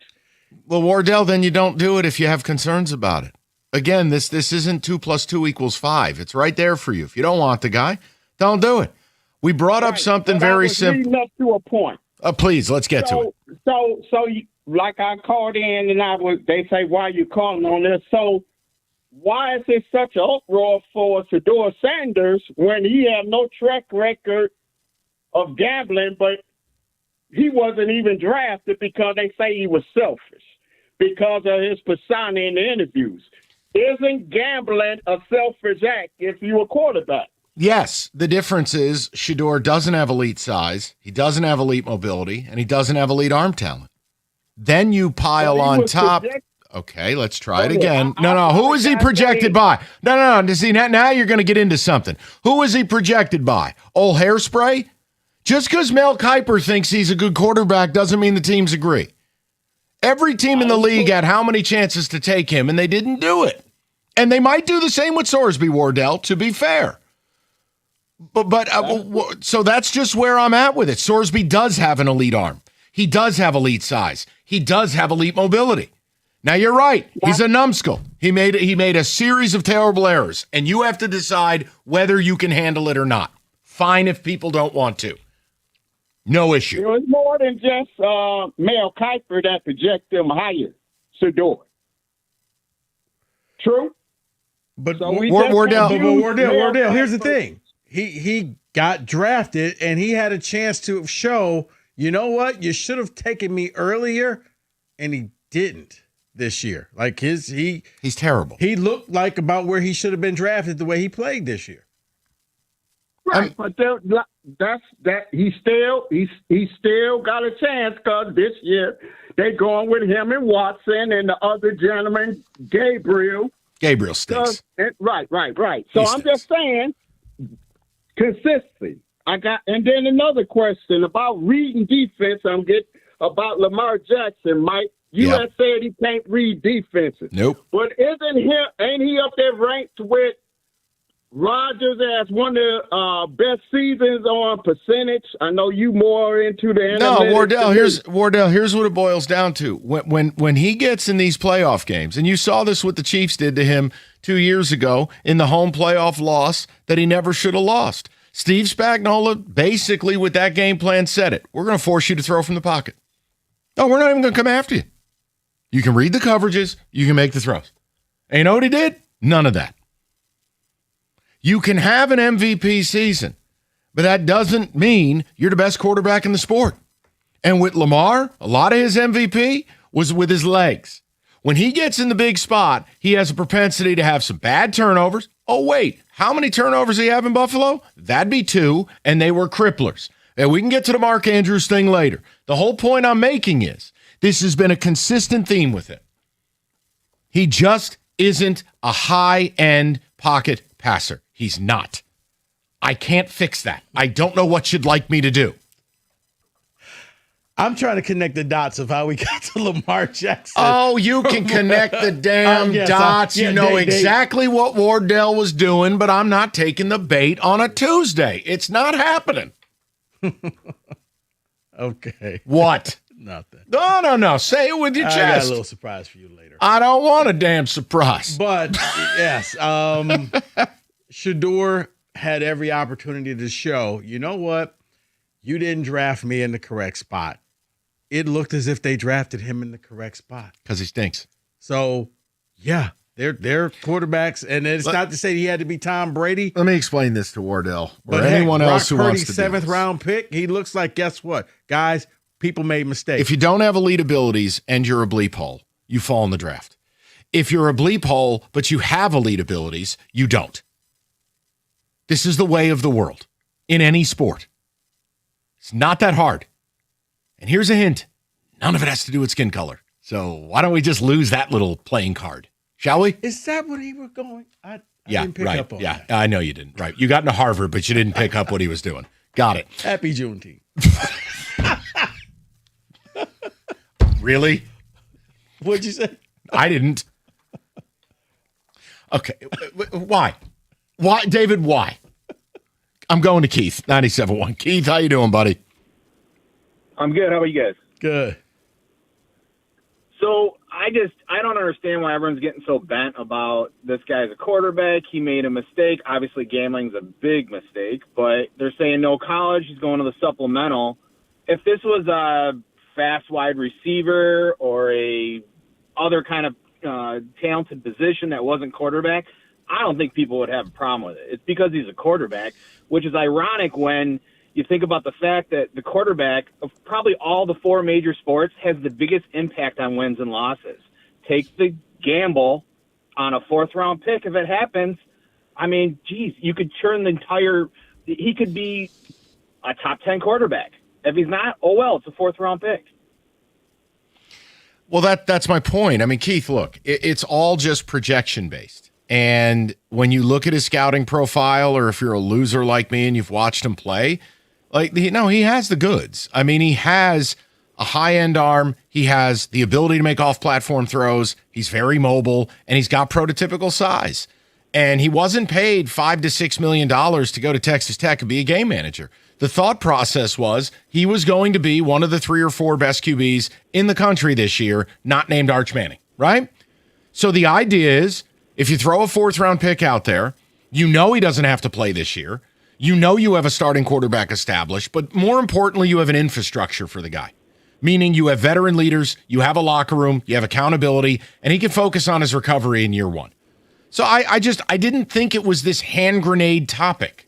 But yeah, people have really gotten upset, which is kind of laughable considering they'll juggle the balls of their GM in this town. He drafted a 27-year-old on one leg. They didn't blink. He drafted a guy who didn't even play in the United States of America and didn't have a profile picture. He was a silhouette in Giovanni Manu. But they get all bent out of shape when you ask a question about Brendan Sorsby. I don't get it. I don't. It's just not a big deal to me. No, it's not. I look at it as it's just insurance. If it works out and Goff delivers you Super Bowls, he's going to have a long career. But if it doesn't, the contract starts kicking in. This kid will already be in your system. He'll already have a rapport with your receivers, with your offensive coordinator, and he'll be able to hit the ground running. You don't have to wait for that rookie mistakes because he can make all of that stuff now where it really doesn't count. It doesn't matter. If you don't want to deal with the guy's disease, if you don't want to deal with the rehab, if you don't want to deal with the headache, don't do it. Totally fine if you don't do it. I was asked the question by Rico, and I said, yeah, I'd love a fourth-round pick out there. Why not? Brad Holmes basically lights his fourth-round picks on fire anyways. How's the difference? You can't argue that. I mean, it's just what it is. And No, it would you be can't for argue next that. year's draft, and I'm not overly concerned about it. Or don't do it. I don't care. My life doesn't change. Yeah, and when you look at it, he would have been taken a lot higher than a lot of the quarterbacks taken in this year's draft. Yeah. If you take him next year and you know what, you get him into some type of a rehab, it could end up becoming a steal where Or next does he year go undrafted? Right. I don't know. Next year he could end up being like a low end draft pick. I mean, I look at what you guys did with Jackson Dart with the Giants, where you kind of took a chance on him. You took him later in the first round. Normally teams don't do that. If you go outside the top 10, it bombs. Right. Yeah. But it worked. And it's working for you now. Just teach the kid how to slide, but it's working. You gambled and it's paying off. Yeah, and it's similar here is, look, if you don't love the prospect, You don't ever enter into this. I don't worry about the PR hit because let's be clear, the NFL is filled with scumbags. Oh, say that again for the people in the back. The NFL is filled with bad people. Wait, who was the latest? Who just came running out of the jail cell today? Was it Rashee Rice? Okay. No, seriously. No, he did. I know. I'm just making a point. Like college, me saying this kid shouldn't be eligible this year and he should be able to return in a year. That's different than saying lifetime ban, death to this kid, the whole bit. That's where people are conflating it. Yeah. Plus, when you go to the NFL, I got bad news for you. He's gonna be on ice for a year. Mm-hmm. And the scrutiny, let me tell you, he would have no ability to step out of line. None. You're right.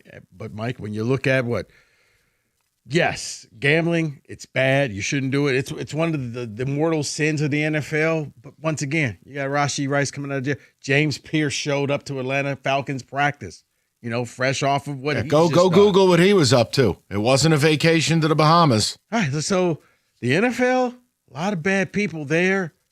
It's worth a chance, in my opinion. Now, you said, I'm shocked because I thought I was going to be the only one down saying, I don't think you should. I don't think it's crazy. I find it refreshing because, maybe I'm not I would do it. I think the idea of him, I would not need him as a starter for at least 2 seasons, helps the opinion. And it would be the idea to in-house groom a true backup with upside. And if the risk it isn't worth the biscuit, just don't do it. No big deal. Because as a Lions fan, you hope to God you never end up with the number 1 overall pick again.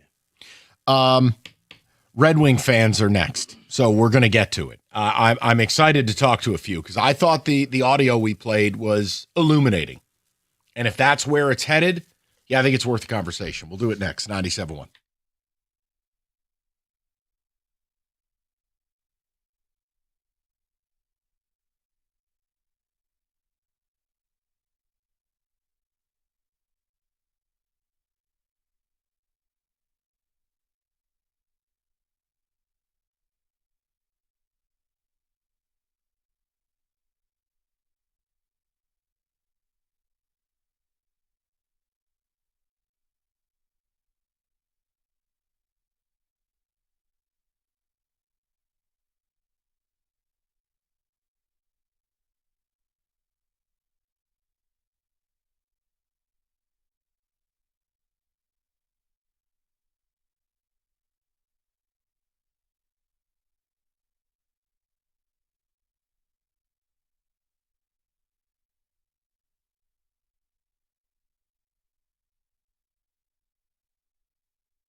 Yeah, that's not ideal. David Pagnotta, the Sheet Podcast, the latest on the Larkin trade, and futures-centric packages are what they're being offered. Yeah, well, great. Well, then you're triggering a rebuild, and you got to trade DeBrincat. So where are you at right now? And it's a day-to-day thing. Maybe a report comes out tomorrow. There's a challenge trade in the offing. But we're yet to see that. Let's go to Alex, 97.1. Alex, how you doing, brother? Good. Just frustrated at the Red Wings. That's about it. Noted. So I'm 19 years old. I've seen them do literally nothing in my life, obviously. The last time I made the playoffs, I was more interested in Toy Story than sports. Quality movie. So I can't. Yeah. So I'm not really excited for another rebuild. But like, what other? I'm trying to think of another option. I agree. They have to trade DeBrincat. So I don't really know what they are going to do. Like, are they going to trade one of the goalie prospects? Yes. Too? Like they have to. Sounds like Kosa's Kosa's dead on arrival. Like they are out of the Okay. Kosa business. It sounds like he's done. He got passed by with the other kid at Grand Rapids, Pavlov, Parklaw. I don't know, some guy from Europe. I just, Alex, look, do you have any faith Yzerman can rescue this and by trading Larkin get an NHL star back? No, he's not going to do it. We're going to lose it, and we're probably going to trade DeBrincat for a bag of chips too, if he was left. Well, that's the problem in all of it. Alex, look, the only reason you got DeBrincat, and I think this is fair to say after 7 years, is because he only wanted to be here. That's not like Yzerman went out and pulled off a big move. DeBrincat basically forced his way here. And then, what's his name? Hughes threw a lob to Yzerman, and he couldn't complete it. Didn't want it. And look, we're never going to know. Look, we will never know the truth. Maybe an Elliot Friedman or at some point you would hear the whispers. Alex, I'm just convinced that Quinn Hughes thing, along with another collapse, that was the final straw. You can't overcome it. You can't. I don't know how. No, and it's also Larkin going to the Olympics for 3 weeks and having his boys lean on him about having to get out of Detroit. You're never going to win there. Yeah. Hey, look, I'm Jack Eichel. I left a hellhole, and I'm playing for a Stanley Cup. Hi, look at me. I'm Quinn Hughes. I view you as an older brother. I got the hell out of a hellhole, and now I'm happy. You know, look, it just all these guys leaning on him. And you're having a great time. You're playing high-level hockey with high-level people around you. Yeah, naturally, it might change your view as you approach 30. So I get what Larkin's doing. I don't have to love it to understand it. And ultimately, I'm very accepting of it because my angst is directed at Yzerman. He hasn't done his job. Yeah, and I guess we'll probably never know what happened, why all of a sudden it got triggered right here, and on top of being triggered, I'm going to hamstring you. I'm going to give you 3 teams. And now it's bigger than the 3 teams. Yeah, it is. But initially I'm with you. Yeah, so it's like, But are you on my side? Right here, right now, that barring an unforeseen return for Larkin, that a rebuild is the right move. That trading DeBrincat after you trade Larkin is the move. They just have to accept reality. This isn't going anywhere. It is. It brings up a bigger issue because now it's okay. Well, Steve, how long are you gonna keep those kids down in the minors? As long as he wants them up. That's where it gets frustrating because you just for an unlimited runway, Mike. You just added 5 more miles onto that runway. Look, that's what it feels like. But I can't change it. You can't. I'm not here to debate it. I don't have to like it. I don't like the fact that he's going to be in control. I don't like the fact because you know what it seems like? He wins. It seems like Yzerman wins. Guys, it's going to take – you'll get a championship team when I say you'll get a championship team. Well, that's what it feels like. Well, the problem, again, I can't change it. No. I understand. You're right. It is the correct thing to do because it's the best way to salvage this situation. Because it just doesn't sound like teams are offering things that are going to seamlessly allow you to – get better, move forward. Now, look, could you trade Larkin, get a futures-driven package, take the draft capital you were given, take prospects, weaponize, reroute, go get star, then continue on? Sure, there are ways you could make 3 or 4 or 5 moves and maybe in the aggregate be better. But that's very unlikely. because the biggest bullet you're firing is Larkin signed, decent contract. I don't know. We'll go to Nick, 97.1. Nick, how you doing, buddy? Good. How you guys doing? Good, Nick. What's on your mind, pal? So I'll say the most logical thing would be to obviously trade Larkin for prospects. Basically, yeah, I mean, I just don't see any player you could get back, whether it's like McTavish, Nico Hischier, where you stay competitive. And that's if Hischier was even offered by New Jersey. I'm not convinced that would even be in the offing. I mean, it's like a lot of people talk about Lundell in Florida. I don't think they're offering you him. Why would they? Well, sure, I agree with that. But like, if the Red Wings did want to try to stay competitive, which they shouldn't, I don't know if Utah's on the list or not, but JJ Peterka got bumped down to the third pair. So you could probably try to package Larkin and Kosa, try to get Peterka. You could have got Peterka at the deadline a year ago. Well, for sure, I agree. But think about, but Nick, and I'm not busting your chops, I'm saying, think about what we're talking about. Oh, cool, I'm going to trade you my first line center captain, and I'm going to get a guy you've soured on who has moved down to the third. No, it's terrible. It's terrible to even say. Right, so you understand my point, which is, look, if you're not able to swing a huge deal, then is trading DeBrincat the next shoe that drops, and we have to just accept the Yzer sham rolls on, and it's a rebuild of the rebuild. Yeah. I mean, for sure. I mean, at this point, I'm just saying, if you do want to try to stay competitive, you bring, Peterka in, and then the other logical move, which I know nobody will like this, you go to Vancouver and get Pettersson. I mean, I know what he is now, but I mean, I think you've reached He's a former 100-point guy. It just depends. Yeah, is he a bad guy, or does he desperately need a change of scenery? I don't know.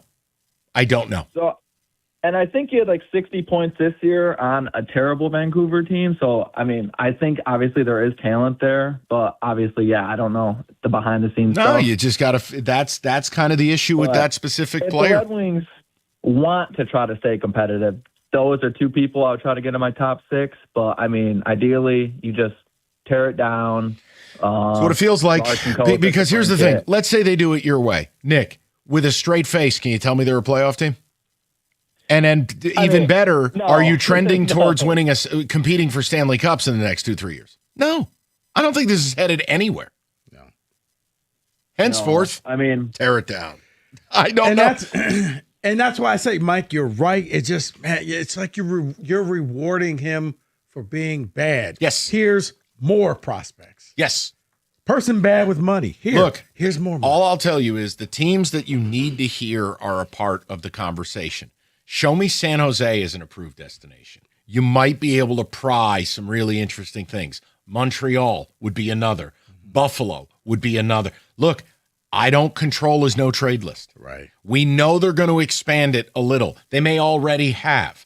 And also, just because you're not on the list doesn't mean you haven't knocked at the door and made offers. Even Elliot Friedman has said teams are making offers, and he believes Florida has made a firm official offer.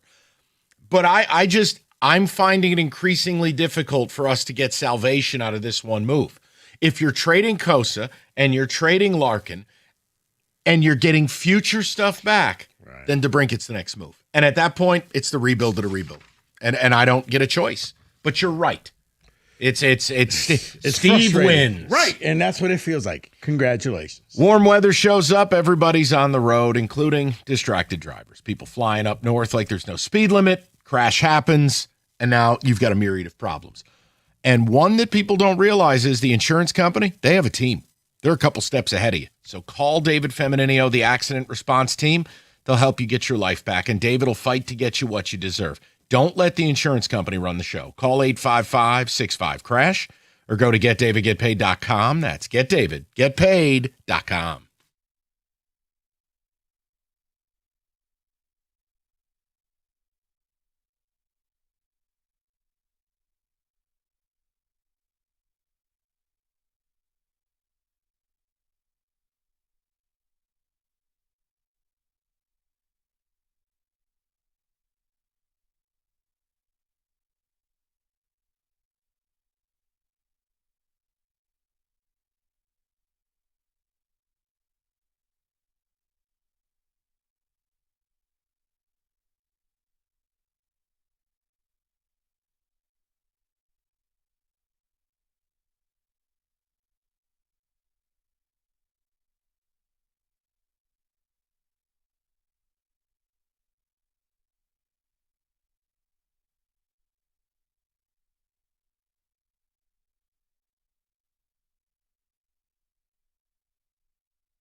David, let's get some texts. We'll knock out the last few calls. We're rapping a little bit about the latest on the Larkin trade. We covered Sorsby. He's going to the supplemental draft, so that's good for college football. If it's good for the kid, I don't know. I don't know if he'll get drafted. We talked a little bit about, a couple of teams, and the Lions in a backup role, 4th-round pick. I wouldn't freak out about it. But a lot of this comes down to he can't play football this year. He needs to just focus on recovery. And that's going to be a lifelong battle for the kid. The point I'm making is he wasn't going to be available till next year's draft anyways. You would be gambling on whether he was going to have a great year at Tech or not. And do you like the traits? And you got to get to know the kid a little bit. But again, people freaked out, which I find hilarious. You're the same group who defended drafting a 27-year-old with Lieutenant Dan's right leg. You people are wild. Also, the same people who told us we were making too big of a deal of the whole Jameson thing. So there's that. Yeah, JMO was a repeated pattern of bad behavior that caused NFL suspensions in real time. And you go, well, how's that different? Well, it's different because I don't care about Texas Tech. It's different because I don't care about college. Whatever happened prior is prior. And I've said this. Sorsby should be ineligible for the year. He can't play at Tech, and then he could resume his career. Go get yourself right. Nowhere do we say throw the kid in the gulag. Now, the fact he's going supplemental, I don't know. I still have doubts he'll get taken. There's a part of me that wonders if he just gets blacklisted and the league gets together and they go, you know what? We're not doing this. No, I think he will. Maybe it's one of those earliest is 4th, but probably the 5th or 6th, where you just kind of throw it out there and say, if everybody passed on him, throw in a 6th pick. We'll see what happens. David, go ahead, buddy. JP in a car sends this in and says, I would absolutely take a chance on Sorsby in the supplemental draft. Fairly cheap. It makes a lot of sense. Also, I didn't hear Jeremy Otto say how many games back the Tigers. He did not come to terms on the deal. He doesn't have to do anything. I mean, don't worry. Yesterday before they played, he still, ran in here. Oh, the Tigers have 3 guys in the top 5 of All-Star voting. I don't care. They're 29 and 42. In other towns where guys are, like the Red Sox are 29 and 42, go pick up a Boston paper. They're talking about selling everything and this team blows and they want Craig Breslow fired. Only in this town. I mean, we had guys on the station today selling playoff runs. No. Yes. No. Yes. And I'm in too good of a mood. I'm not giving names. They did win last night. Yep. We're back. We're back. Where's the belt? Tigers won again. Look, here's the math. Here's what they would need to do to probably win the division. I don't want to talk about a wild card because there's 7 teams between you and that. They have to go 55 and 35 to get to 85 wins. I'm giving them a freebie. Normally it takes 86. 85 wins. You got to go 55 and 35 in the 90 games you got left. You probably just lost Glaber for another month. Now you read today, Melton's going to try to avoid an IL stint. And again, there are 11 games under 500. I don't believe you. I don't think anybody 12 said games that. under, excuse me. Nobody said that. I don't believe you. Really? Okay. David? Nope. I've seen Sorsby's character. It's a Gen Z victim mentality character. It's not about the betting. It's about his reaction to being caught. I don't want that guy in my room. Okay, cool. Just understand something. You'd act that way too if you were about to lose $6 million. That's all that was about, guys. You got to see the world for what it is. I blame the school. I didn't blame the kid. The kid was watching $6 million disappear. That's what that was about. Right. So if they tell him we're going to fight for you, then of course you're going to react that way. You hire smart people and let them be smart. But I blame the school. I blame the Big 12. Regarding the wing, someone says totally fine with trading Larkin, DeBrincat, and Kosa in 3 separate trades while getting several top draft picks and 3 young, rugged forwards who are NHL ready. Thanks. That is Chris from Grosse Pointe. Chris, I just, that to me is, if the Larkin deal is futures based, I don't know another way out. From Mike in Colorado, he says, if we get kids and picks back for Larkin, it's FUBAR, and we are starting over. If that's the case, I am out because we are now another 5 years away from the playoffs. I'm hoping not 5, but it gets very sobering when you think the year 2030. I don't think anything. Don't think about anything. You're not going to know anybody on this team. What do you care? I'm still thinking about what you said a few minutes ago. What? I can't believe that. A playoff run? Wow. Dude, there are certain people in this town in media. You will have to, the Tigers will have to have like the little X that they've been eliminated next to their name for them not to sell hope. I can't change that. I don't understand it. You're correct. The team could play their way into you selling hope. How you do that 12 games under 500, I have no idea. By winning one game in Houston. Because this town is filled with Jeremy Ottos. And Jeremy Otto's a lovely man, but he has a blind spot for the Tigers. Still trying to figure out if I like those Strohs jerseys or not. Yeah. Not ideal. Yeah. Let me get to Nick real quick, 97.1. Nick, go ahead, buddy. Hey, Mike, guys. How are you? Good. Hey, so yeah, real quick, I called in a couple weeks ago. It was like 24 hours post Larkin trade announcement, and I was, at my dad's house. I'm like, well, what do we even get for Larkin? I'm like, it's going to have to be futures. The news is out that he wanted out, and teams are going to take advantage of that. No one's giving us anything worth anything. I agree. To get onto this timeline again. So the thing I looked at him like, Dad, you're not asking me the right question. We're going to have to trade DeBrincat. And then my other question is, who else is going to want out? Do you think, he's entering year 3 of his, I think, 6-year deal in Sider? How long before he asks out? Yep. Raymond as well. What's the other ramifications? If Larkin's feeling this way, granted he's the oldest of everyone. Right.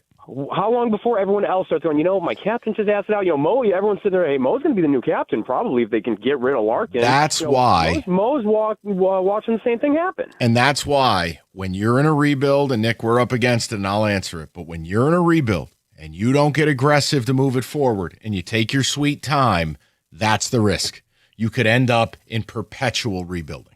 That's the problem. 97.1.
Brought to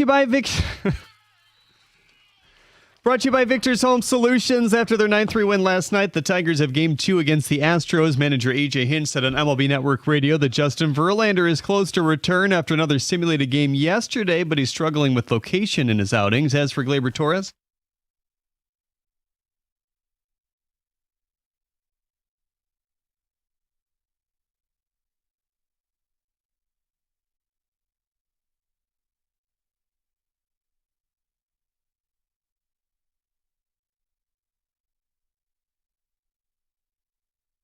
Hinch also says that Keter Montero will be available out of the bullpen tonight after the amount of arms they used yesterday. Tonight marks the return of St. Clair Shores product and Houston ace Hunter Brown returning. Framber Valdez counters for the Tigers. 8-10 the first pitch here on 97.1. Lions coach Dan Campbell back at the podium today. He said that Sam Laporta is trending in the right direction to be ready for training camp. Detroit City FC Stadium opening has now been pushed back a year to spring 2028. Per Pete Thamel, Brendan Sorsby's lawyers are expected to withdraw his court filing today, which will make him ineligible in the NCAA. Then they'll apply for the NFL supplemental draft in the next 24 hours. Vegas Golden Knights coach John Tortorella out.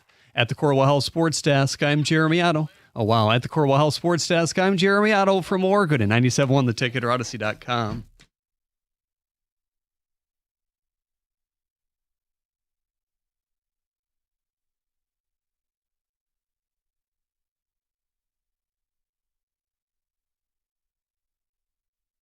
All right, David, I know we got business to attend to. Hit the damn music. Let's go.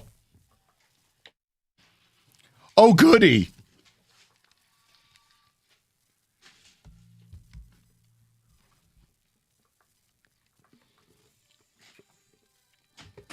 Ah, yes. All right.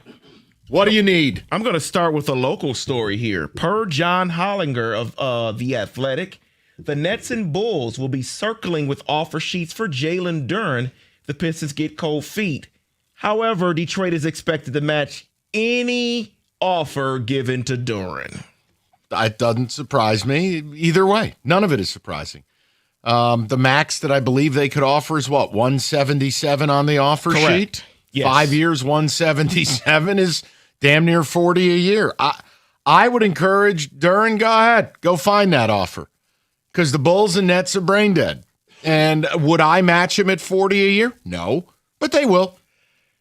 I would not. I honestly, I would take a look at what your recent NBA champions have done, and they didn't fall in love with their own players, and they moved some of their stars, some of their the fan favorites, and they got better. And if you're going to, because once again, when I look at him out there, he showed me in the playoffs, he's not a $40 million a year type of player. And he hasn't made that yet. Can you imagine the anger and the angst that Detroit fans will have if he pulls this off again? Spare me the whole, well, he's just 22. Okay, he's not showing me anything of where he's going to get better. So I'm sorry, David, he can go. He's not going. I know, but if they offered him the money, like, wow, that's, Chicago, hey, get one of those hot dogs with a salad on top. If they give him that money, though, Rico, they're basically giving him that money for the player they hope he is by the time the contract's up. There you go. And you've paid him all this money to get to that point when he's not there yet. That's right. And Paul, that's the problem I have with the NBA. I mean, we're paying guys an amount of money that isn't commensurate with their abilities. I mean, I don't want to hear about this ridiculous all NBA stuff. There's no world he's one of the top 5, 6, 7, 10 big men in the league. But go ahead. You want a guy who can't shoot outside of 6 feet? You want a guy you can't run a play for? And you want a guy who basically got body bagged and thrown into a coffin by Wendell Carter? Go ahead, pay him $40 a year. I don't care. The idea you're going to give a guy $40 million a year whose entire offensive game revolves around everyone else's ability to get him the ball into space or to miss. Score. It's putbacks. Paul, you're not wrong. In the same breath, we have to come to grips with the average NBA starter, AAV. Average starter is making about $23 a year. I would look, if they did 5 at 150, that deal has a chance to look like somewhat of a value. But the further you go from 30 a year, the less I just don't want to do it. And if they end up going 5 at 200, I'm sorry. I just don't agree with it. Go ahead, David. Next on the list here will be the third team that is going to be involved in the Celtics and Bucks deal. Jaylen Brown will possibly, according to a report, be sent to the LA Clippers. Oh. And the Clippers will then send the number 5 overall selection to the Bucks. Oh. So is that a better return for the Bucks than actually taking on the contract of Jaylen Brown? So three-way deal. Three-way deal. The number 5 pick will go to the Bucks.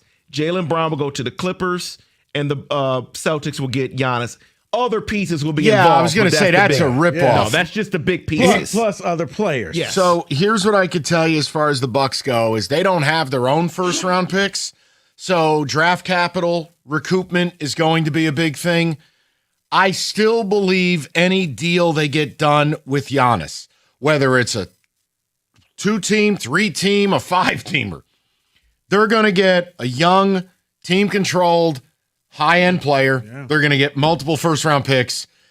They have to show something here that's comprehensive for them to be able to trade the best player they've had since Lou Alcindor. Yeah. So that's one. Does Boston have a first-round pick as well? They got a bunch of picks. So it doesn't matter. I can see multiple first-rounders, but yeah, David, that's a good start if you're the Bucks, because in a draft this deep. And that's why I'm asking, with this draft, it makes sense to get the number 5 pick. It ain't like a few years ago where you got the 5 pick and The other one I've seen too, and I don't know the veracity of the reporting, was the Atlanta Hawks. Correct. A package around Kuminga, which would suck because the kid finally got his feet underneath him and looked good. Mm-hmm. Zachary Richeray, or whatever the hell his name is, the French kid they drafted who stinks. But basically, it'd be those two. The Celtics kick in a couple of picks. JB goes over here, Giannis goes over here, and the Bucks get everything else. Yeah. I mean, that's how it's going to work. So the next one here, and I'm so glad, very glad that Paul is with us because this involves his team, the Miami Heat. Oh, boy, the Miami Heat. The Tyler Hero sweepstakes. We're trying to get in on the Giannis front. Here's a report, though. They move on to their next selection, possibly Trae Young to Miami. Your thoughts, Paul? My thoughts on that are that the NBA really doesn't want Miami to get Giannis. Because the Bucks like the Heat's deal for Giannis, but they're refusing to make the deal because they're begging anyone else in the NBA to make sure they don't trade him to Miami. Is it the hairline? Annoying. Do you know how much sunscreen he'd have to put on his scalp to live in Miami? He could just go bald. You do not. I don't wish Trae Young on my worst enemy. No. I know. No. For you, I don't want that. You deserve better. He could score. But he can't win. Dude, a backcourt of Trae Young and Tyler Hero? Are you kidding me? You may as well run a brothel. Everyone scores. Just put Trae Young and Tyler Hero in the little Amsterdam hooker boxes. That's your backcourt. Everyone scores. Bam's going to have to play the whole game with an IV. I mean, my God. He's going to be exhausted trying to cover everyone on the court. No. You just can't go from Giannis and your backup plan is Trae Young. That's unbelievable. All right. I didn't realize Trae gets the Lamar treatment. Wow. You can't have ice cream, Rico, but you can have this nice rice cake. Okay. So let's get to maybe another rice cake. Trae Young. Oh, my God. You know what? Somebody tuck Pat Riley in bed. It's time for a nap. So another possible rice cake would be Walker Kessler. Plays for the Utah Jazz. Yeah. He averaged 14 points last year, but that was just 5 games. His career average is 11 points per game, and he's at odds with the front office for the lack of extension. Yeah. Last summer and currently now is a restricted free agent. Now that's a rice cake. Yes, it is. That is a rice cake. How are you going to get upset? You got hurt last year and you only averaged 11 points a game. Right. And look, they've acquired an all-world big. He's kind of blockaded. Does he have value? Sure he does. But this is the problem the NBA presents. These extensions, now all of a sudden I got to throw $100 million at a guy who played 5 games last year, who's not a starter? You're going to be at odds. All right, next up here are the Denver Nuggets. So just blow it up.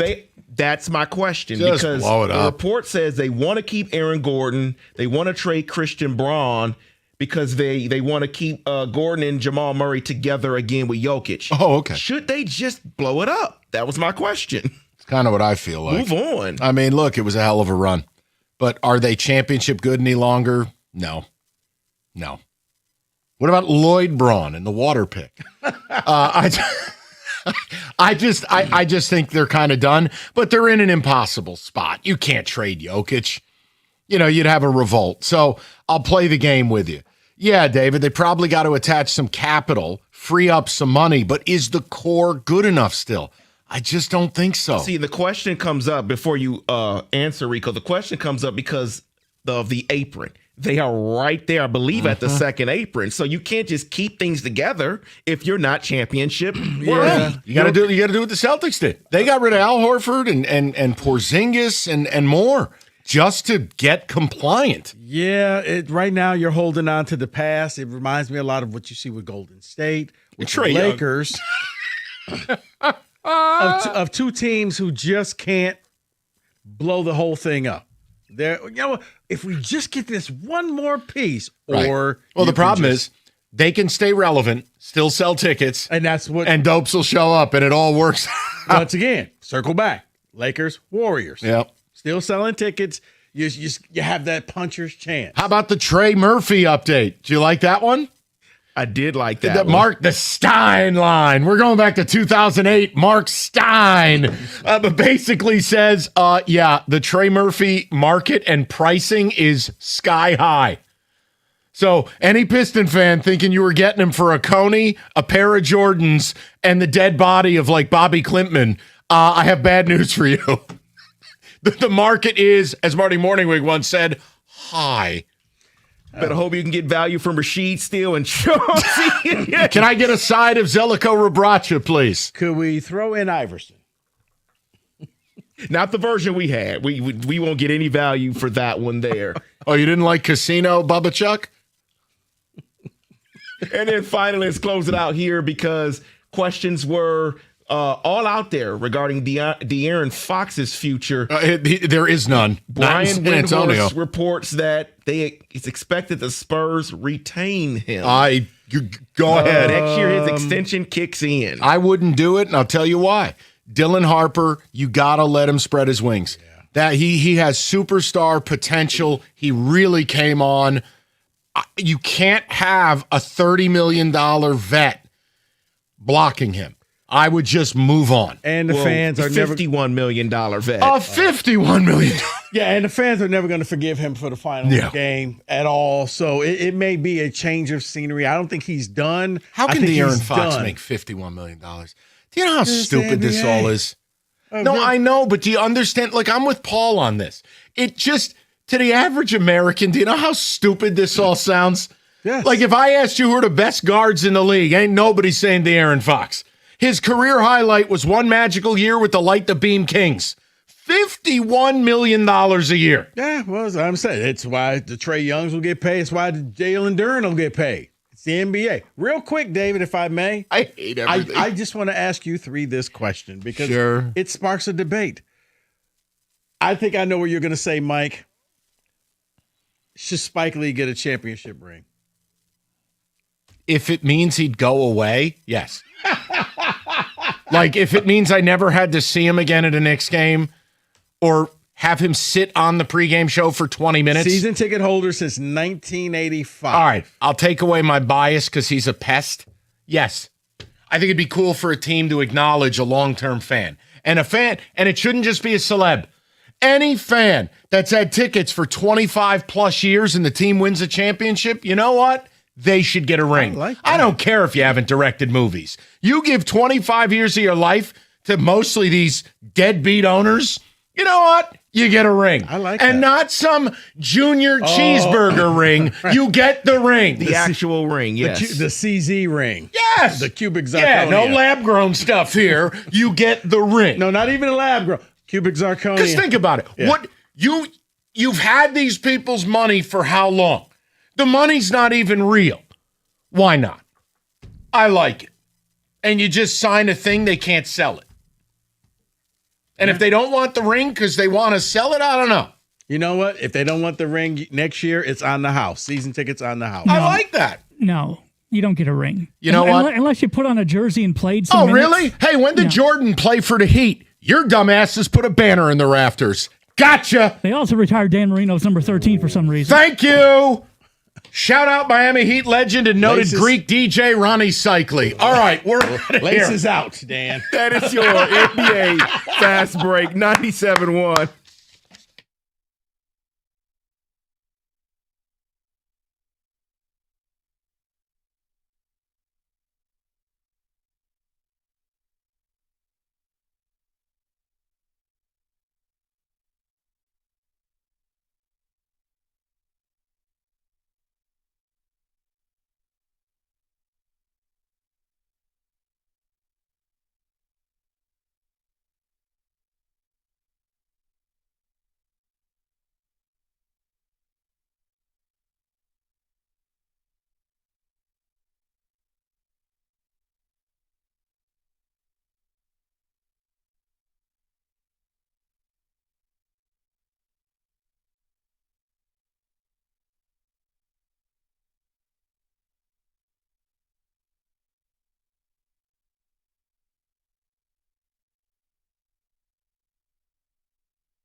All right, David, a couple of texts, and then we'll do one segment of Tigers because I don't know why. I'm a dummy for punishment. But I just listening to other shows or listening to some of the discourse, I'll just lay out the math of the situation, and you can tell me what you want to do, what you're pointing at me. Actually, Mike, if I may.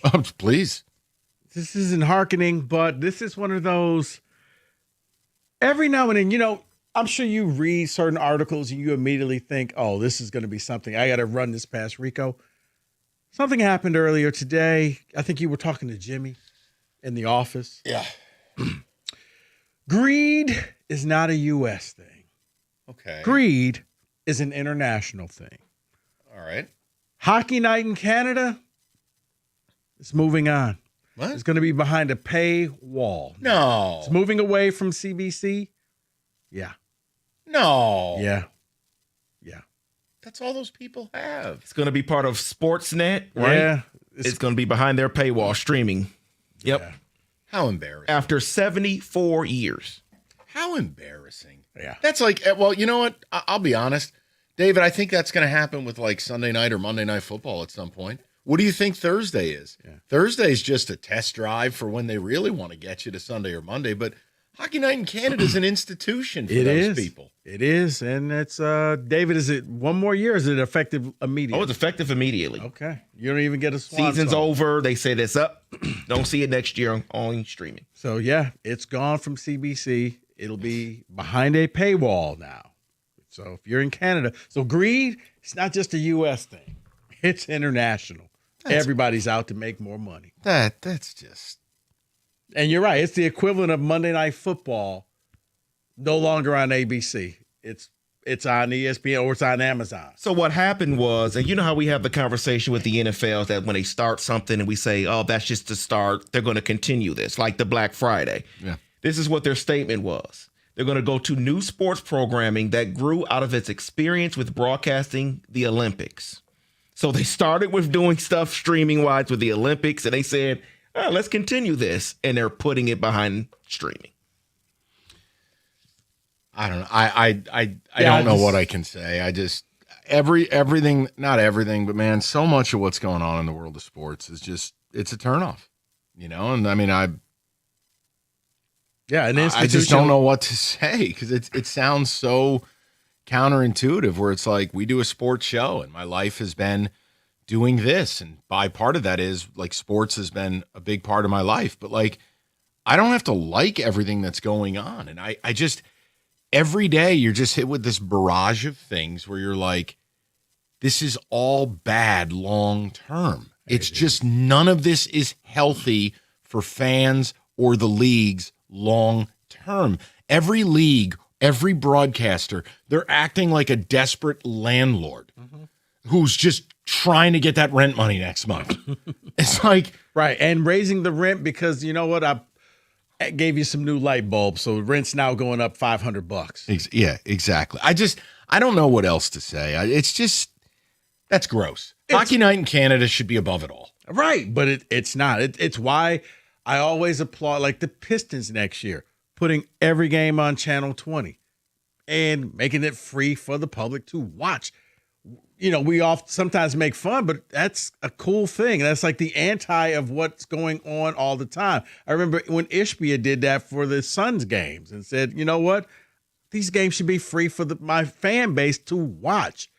It doesn't happen that often, but you got to give them credit. But yeah, for this, it was an institution. Like the equivalent is if Monday Night Football all of a sudden went to Netflix, and in order to watch Monday Night Football, you had to have Netflix. It feels like that's going to happen. You shut your mouth. Okay. David, the text, please. Regarding the wing, someone says, whatever this is, I'm exhausted by it. Blow it up.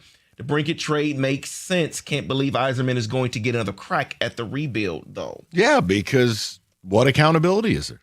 There is none. Regarding the Aaron Fox we brought up, and someone texts in and says, Fox said after the game that it didn't matter that he didn't win a championship because he won in life. He can't show up for my team anymore after that.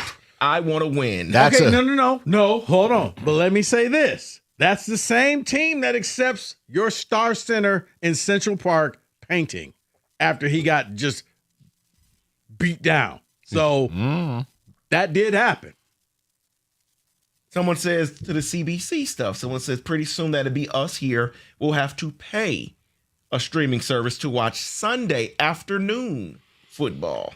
I think you're a ways from that, because I do think they can milk the networks to an obscene amount. Like this next, is it 2029, David? Everyone's gearing up for the next round of NFL negotiations. I think that'll be the last big one. And then after that, that's where the streaming thing, I think, comes into play. But I think you got one more rights deal left. That's right. No, because I think that's going to be the musical chairs right there, where that's where the streaming services are going to say, this is our chance right here, right now. But the league has to know, if you go to that model and you gamble, you have to be right, or you've killed the golden goose. When you're talking Sundays. Right. But see, that's a tough one. Michael, I think the league is so arrogant right now, and they think that they can't fail. You're right about that. This will work. And that's the downfall of every sport, is the arrogance that I could easily see. What do you mean? Amazon outbid Fox, and now all your NFC games are on Amazon Prime come Sunday. No, I can't argue that. I can't. David, go ahead. As sports viewing gets more exclusive at the stadium and more parceled out on TV, I just don't follow or watch nearly as much as I used to. It's just too difficult. Listen, I don't think you're wrong. I don't think you're crazy. I don't think you're a bad fan. They take the fun out of it. And I mean, look, it's you gotta, how do I phrase it?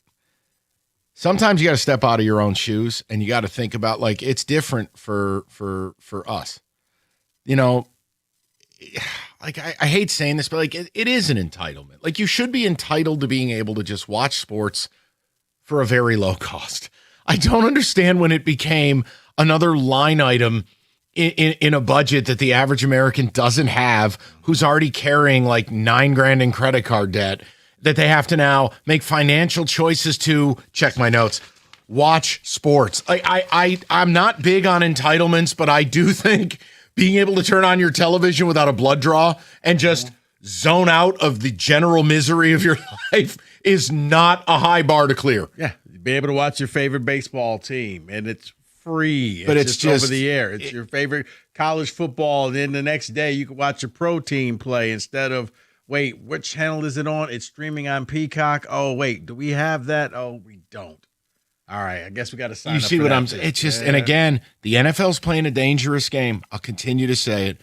The more games they take away from Sunday, the more they de-emphasize the singular biggest advantage they had over any other league. Mm-hmm. Your games were all condensed on the one day of the week that the most people of any day of the week do not work and are home. You have them captive. They're there. Because you end up with the 4 o'clock games, and one of them is the Arizona versus the Titans. Right. And then the other game is the Panthers versus the Titans. Yep. Yeah. You're seeing it happen already, by the way. Oh, no. I remember watching, like, that's it. Because you know how you like the red zone? It's like, wait, this is it? This is all I got. These 3 games. Oh, don't worry. Scott Hansen will comfort you. That jackass. The Raiders versus There's 2 games. The Saints. 2 games, and I got Scott Hansen trying to be Johnny Carson. Yeah. Fantastic. Kill me. One more here says, way to go, Canada. More sports that I will not pay to watch. I'll just listen. Fair play. I'll give you the mathematics on the Tigers. You do what you want. 97.1. Hey, what if you had the most reliable fiber power Wi-Fi at a price that didn't change for 5 years? Thanks to the Xfinity Summer Savings Event, you don't have to worry about that part of your future. Now through June 22nd, get gig Wi-Fi. Get this, $50 a month for 5 years with equipment and unlimited data included. No strings, no commitments, and you get online in minutes with same-day Wi-Fi. You're guaranteed 5 years of Wi-Fi that'll find and fix problems even before you notice them. It's like a super intelligent Wi-Fi that keeps you protected from online threats. Plus, you can even try Xfinity Mobile free for a year. Lock in your price and unlock the possibilities during the Xfinity Summer Savings Event. Get it now at Xfinity.com. Xfinity, imagine that. Restrictions apply. Requires paperless billing and auto pay with a stored bank account. Taxes and fees extra after 12 months. Regular rates apply to mobile select. Xfinity Internet required. Speeds vary. Use of fiber coaxial cable.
Okay, so here's my one segment, and it's not against my will, but I'm just not going to give this team more than a segment. We spent a good amount of time yesterday and Friday. I can't do it anymore. So just this is what it boils down to, okay? And you have to make a decision as a fan what you believe is more likely or where you're at. I don't know what it is with this town. They lose a couple of games, everybody disappears. They win one singular game, everybody wants to sell hope. I don't know why. It's bizarre to me. Fine. Maybe I'm too pragmatic. Maybe I'm just a bleep hole. Maybe I'm both. But the Detroit Tigers won a baseball game last night to bring their record to a robust 30-42. Okay? You've played 72 baseball games and you've lost 42 of them. But fine. You're 30-42. You're 9 games out of first. You're 6.5 out of the wild card, but the whole American League is between you and the wild card. There are only 2 teams below you. It's the Royals and the Angels. Fine. So let's not do feelings. Let's do math. In general, it takes 86 games to win the Central. I'm going to give a game back. Just going to throw it in the garbage. Okay. It'll take 85. And Cleveland essentially already has the tiebreaker because you can't beat them. Okay? So let's say if you tied at 84, Cleveland would still go. It's going to take 85. 85 wins. You got 90 games left. And you need to get to 85. All right? So as we sit here, you're 30-42. You would have to go 55-35 the rest of the way, starting tonight. 55-35. A team that's 12 games under will have to play 20 games over in a 90-game rip. That's how I look at the sport. That doesn't make me better or worse. It doesn't make me mean or nice. No. It doesn't make me positive or negative. This is the math. More pragmatic. So you're just looking at facts. I look at what you did to yourself. And I'm not interested in the reasons why. I don't care. I'm so exhausted. That's the main part of it. I'm exhausted by this team. Even when they're winning last night, I gotta look at Jahmai Jones. I gotta look at Kerry Carpenter coming out of a game. And by the way, Colt Keith, we've bemoaned the lack of power. How nice was it to see him have a power blast off last night? Look, it almost upset me to see Colt Keith do it because I'm like, look, just let this kid grow. Mm-hmm. Just let him blossom. And if it means he takes some lumps against lefties, I'm okay with that. Because again, this Jahmai Jones thing or the Vierling hitting third thing, whatever it is, like they're exhausting. So here's my question. Because I can't do what some of these other shows do, or certainly, Otto, or look. Simply put, Tiger fan, do you believe you're going 55-35? Please don't do the wild card thing as if it's going to be several games worse than winning the Central. I really don't believe the wild card will be an 81-win team. I don't believe that. Even if that were the case, you'd still need to be 15 over between now and then to kind of have that discussion. Because here's the problem in all of it. This is the deal you made in the offseason. You made a deal with the devil. The devil was, we're not trading Skubal. We're going all in around him. Okay, you did that. It has not worked. At least Doug Jr. spelled insurance right. He did not. It hasn't worked. And for a myriad of reasons. So I'm just asking the question with the backdrop of if he's healthy, trading Glaber, trading Skubal, trading Mize, trading Jansen. These are your free agents to be that have value. Rico, are they going to get hot enough, quick enough to where you'd alter the long view? That I don't believe over 90 games they can be 20 over 500, because let me be real clear about this.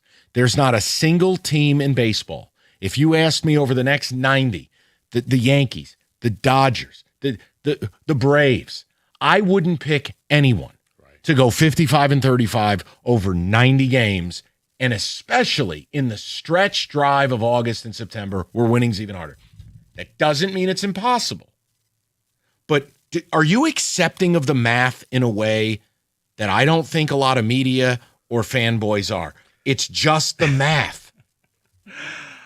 Or am I mean? No. Mike, you're not being mean. I said this when you were gone that, yeah, it feels good. Like, okay, you're winning a couple of games here and there. But when you take the step back and look big picture, that's where a lot of fans don't want you to do, because that's when you start looking in totality how difficult it is. You'd rather live in the moment. And, hey, we won. We hit home runs. Look at what this thing is. Look how it's going. It's June. There's still a ton of runway. And the AL blows. But it's not, because you dug yourself so deep of a hole in May that you're going to have to play outstanding baseball. And I don't know if you have an outstanding baseball team. I don't know if you have that team that can go out and do that. And as we get closer and closer to the end of the season, Mike, it's going to get harder and harder to do. So I'm with you that, yeah, it looks like you're being pessimistic, but you look at the odds and the probability, and you're like, yeah, you're probably not going to be able to play that great of baseball. Now, as bad as you were in May, you're playing great now. If Guess you want what? to, it's going to still balance itself out where, let's just say in August, you end up playing 500 ball. That's not going to help you. no, and that you're nailing it. This is the other problem. Even if you want to sell me, it's not going to take 85 to win this division. All right, well, what do you want me? What do you want me to believe? That it's going to be an 80-win team that wins the Central? Like, okay, fine. You got to go 50 and 40. Is that like, guys? You're 12 under for a reason, and I want to be very clear about something. Before the month of May, you were an under 500 team, weren't they? 18 and 19. Yeah. The day Scooble died. Yeah. Okay, so you weren't good before it. Like, I love the graphic that they throw up last night. Oh, the Tigers are 5th or 6th in the league and games missed to injury. And then I'm like, yeah, but how many of those games are missed by guys I don't care about? And oh, by the way, like, cry me a river. You think Houston's crying? They've been without Hunter Brown all year. He comes back tonight after, what was it, elbow surgery, I believe. He comes back tonight. He's their best pitcher. Injury, everyone's dealing. J-Ram's dead. Aaron Judge is dead. Cal Raleigh sucked and is, in fact, dead. Like, the Dodgers have missed more games than anybody. Yeah. So my point is, I'm gonna remain in the camp of I want to do what's best for the organization long term, which is packing it in for the year. But the problem, I don't think anyone in the division will, quote, run away. Right. There are already 9 games. What do you want me to? Well, I'm not going to sell unless I'm 15 out. Like, I don't think that's going to happen because the reality is you're probably about a 500 team who's unfortunately 12 games under. Yeah, I think the real question is you have to ask, are you a World Series winning team? And if the answer is no, then it's okay to go ahead and sell. Again, I don't think they're going to. Right. I am terrified they're going to keep Scooble. I'm terrified they're going to get back in this on a fringy way. But and then fall short. Is this a team that's built to beat the Dodgers? No. Then go ahead. But baseball's coin flippy. But no, I'm answering honestly. No, I can't say it. I don't think you're built to beat the Yankees. I don't think you're built to beat the Mariners long term. I understand. I'm just making it easy for people. All right. Well, there you go. 55 and 35. Do what you want with it. Biggest stage in the world, FanDuel has got you covered for the World Cup. FanDuel Super Sub. If your guy gets subbed out, your bet stays in. I still don't know anyone who's doing these player prop things for players you don't know. Maybe you're a big Mbappe guy. Fine. You do what you want. It's FanDuel.com. And he scored a goal. Well, he is one of the best players in the world. I mean, just factually. FanDuel.com/Michigan to get started. 21 and up, present in Michigan. Gambling problem? Call 1-800-GAMBLER. That's 1-800-GAMBLER.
All right, David, let's rapid fire something here. Give me some music. See what the hell we're dealing with.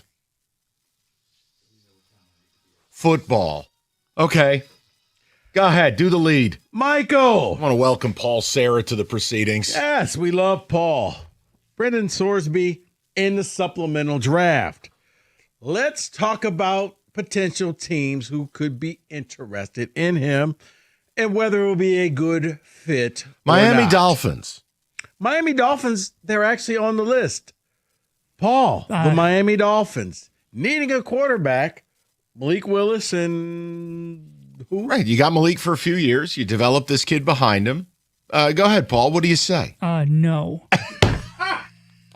Do you want to elaborate? You're a man of many words. Yes. So they invested for at least 2 years with Malik Willis. If he's very bad, they're going to have a top 3 pick in next year's draft because their roster is also very bad. So why would you throw a third-round pick when you're just going to use your first-round pick? Paul Sarah wins. No, you're right, though. Because the minute you this is what happens. Like the Steelers draft Drew Aller, they tank this year. Then they're going to have to cut Drew Aller because they're taking a guy up high. Paul Sarah wins.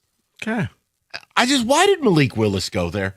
I like Malik Willis. Why did he have to go there? What a hopeless endeavor. Money, Florida, no taxes. He does have the best offensive weapon of the two teams he could have went to because A-Chain's better than anyone the Cardinals are rolling out. He'll get traded. It's him and A-Chain riding to practice together, and they can't name anyone else on the 53-man roster. But, I mean, if you think about it, your choices are the Dolphins or the Cardinals. No. There were other places he could have gone. You don't think Minnesota would have taken a crack? Okay, carry on. No, because I think he wanted it guaranteed you're starting. Minnesota, he would have said, hi, this is JJ. He's your That's what happens roommate. when you go to maybe a historically bad team. Kudos to you. Yeah. Carry on. Well, we just spoke them. David. Oh, no. The Pittsburgh Steelers. Ooh. You took Drew Aller. Correct. Which I'm mad at. God, you're so stupid. The Pittsburgh Steelers are a team that could be a place for they should definitely take a chance on that. We don't have a quarterback of the future. I don't care about Drew Aller being drafted. He is not the quarterback of the future. You could kind of do what Washington did when they drafted RG3 and Cousins. What's better than one quarterback drafted? Let's make it 2, and they Hunger Games to the death. Whoever wins the job wins the job. And neither's playing this season because Aaron Rodgers. Yeah, but that'd be 3 years in a row for the Steelers because they took Will Howard, then they took Drew Aller, then they take Sorsby. So it's just big-armed white guys. You know what? David? Racist?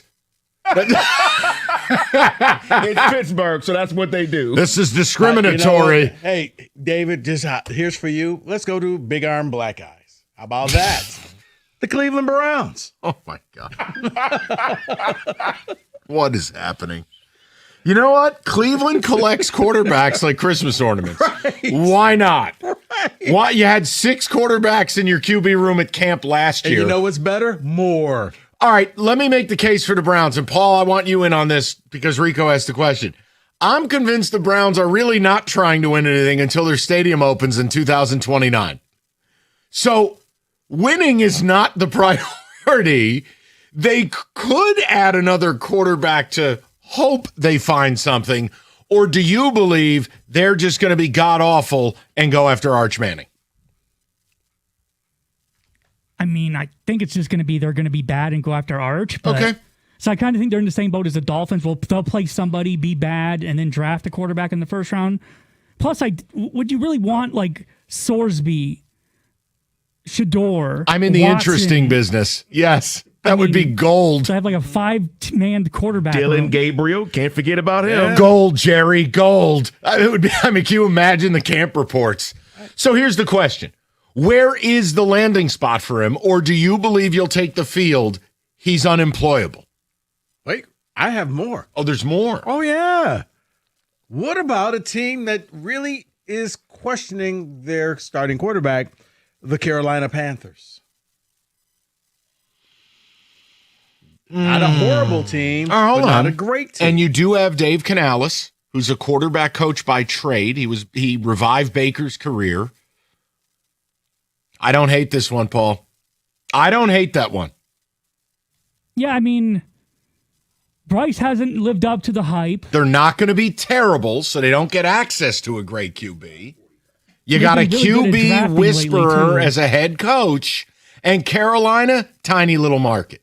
Stay off the back page of the New York Post. Stick to your rehab plan. No, that makes sense. That wouldn't be a bad landing spot for him. That's a good. I like that one. Okay.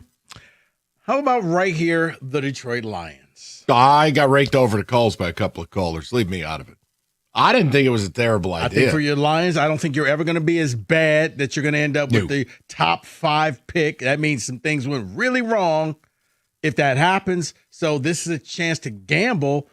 Get a quarterback here. Let him learn the system, a la Hendon Hooker, except for he doesn't have a broken leg. I'll leave it to Paul. Let Paul weigh in.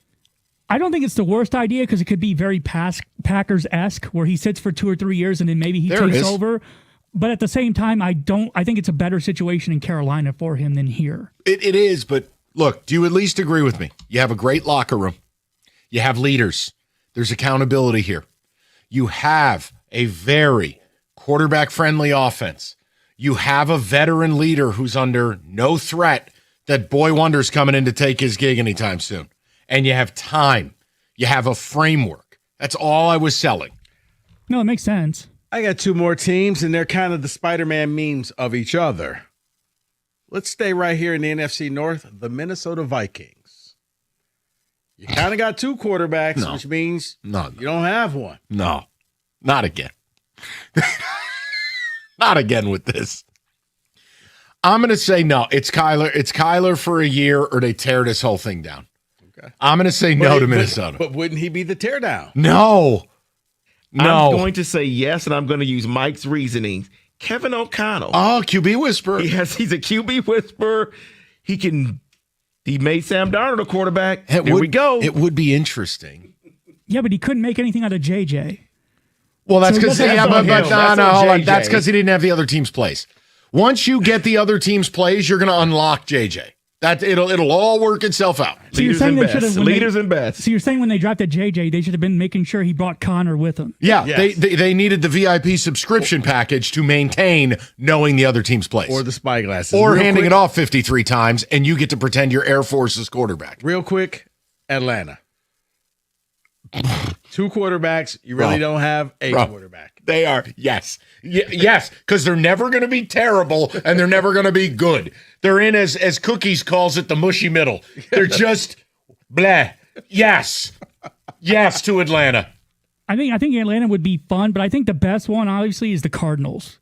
Because they're rolling in with Carson Beck and then Brissett's But doesn't out. It go along with the Dolphins thing? They're going to be terrible, take good QB. Yeah, but they got a running back now, and they have... No. But see, that's why I didn't put the Cardinals or the Jets, because you guys brought up a good point with the Dolphins. They'll get the number 1 pick overall. They'll get Dante Moore. So they don't have to worry about this.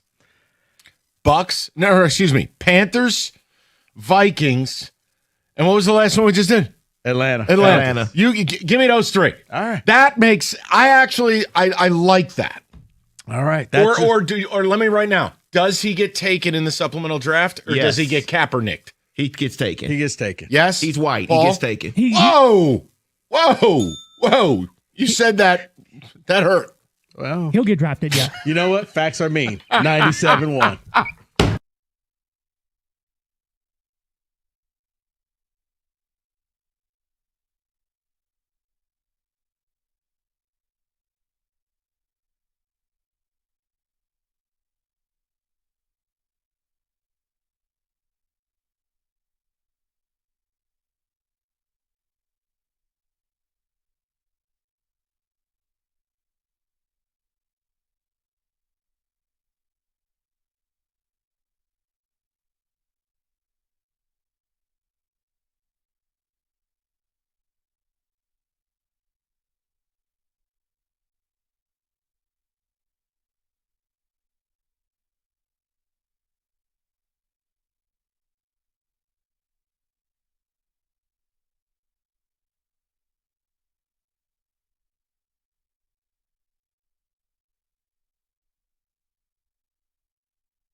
Brought to you by Moran Buick GMC of Sterling Heights. The Tigers continue their series against the Houston Astros tonight. A.J. Hinch told MLB Network Radio that Gleyber Torres would be absent from the lineup regardless of the test results earlier. That is the case, as it's just come out. Kader Montero also an option out of the pen after the bullpen day taxed their arms last night. 8-10 the first pitch here on 97.1. Framber Valdez makes the return to the mound as well. Buster Olney ranked the front offices under the most pressure. Scott Harris topped the list. Quote, "He'll make the call on whether Detroit will deal the most coveted starting pitcher in almost 2 decades, American League Cy Young Award winner Tarek Skubal, and it probably won't be an easy decision due to the mediocrity of the AL. The Tigers are currently 9 games out of first place in the AL Central and 6 games behind in the race for the 3rd wild card spot," end quote. The Guardians have placed outfielder Angel Martinez on the 10-day injured list. He has 11 doubles and 11 homers for them. Lions coach Dan Campbell back at the podium today. He said that tight end Sam Laporta is trending in the right direction for return by training camp. Campbell labeled the competition at left guard as open.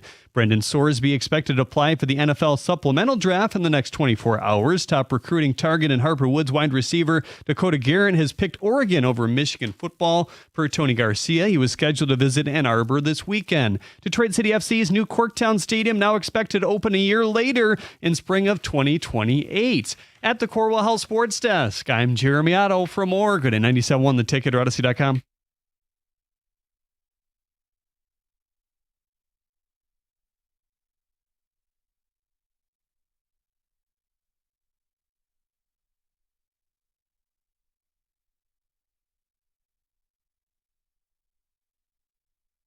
All right, 5 o'clock. Good to have you with us.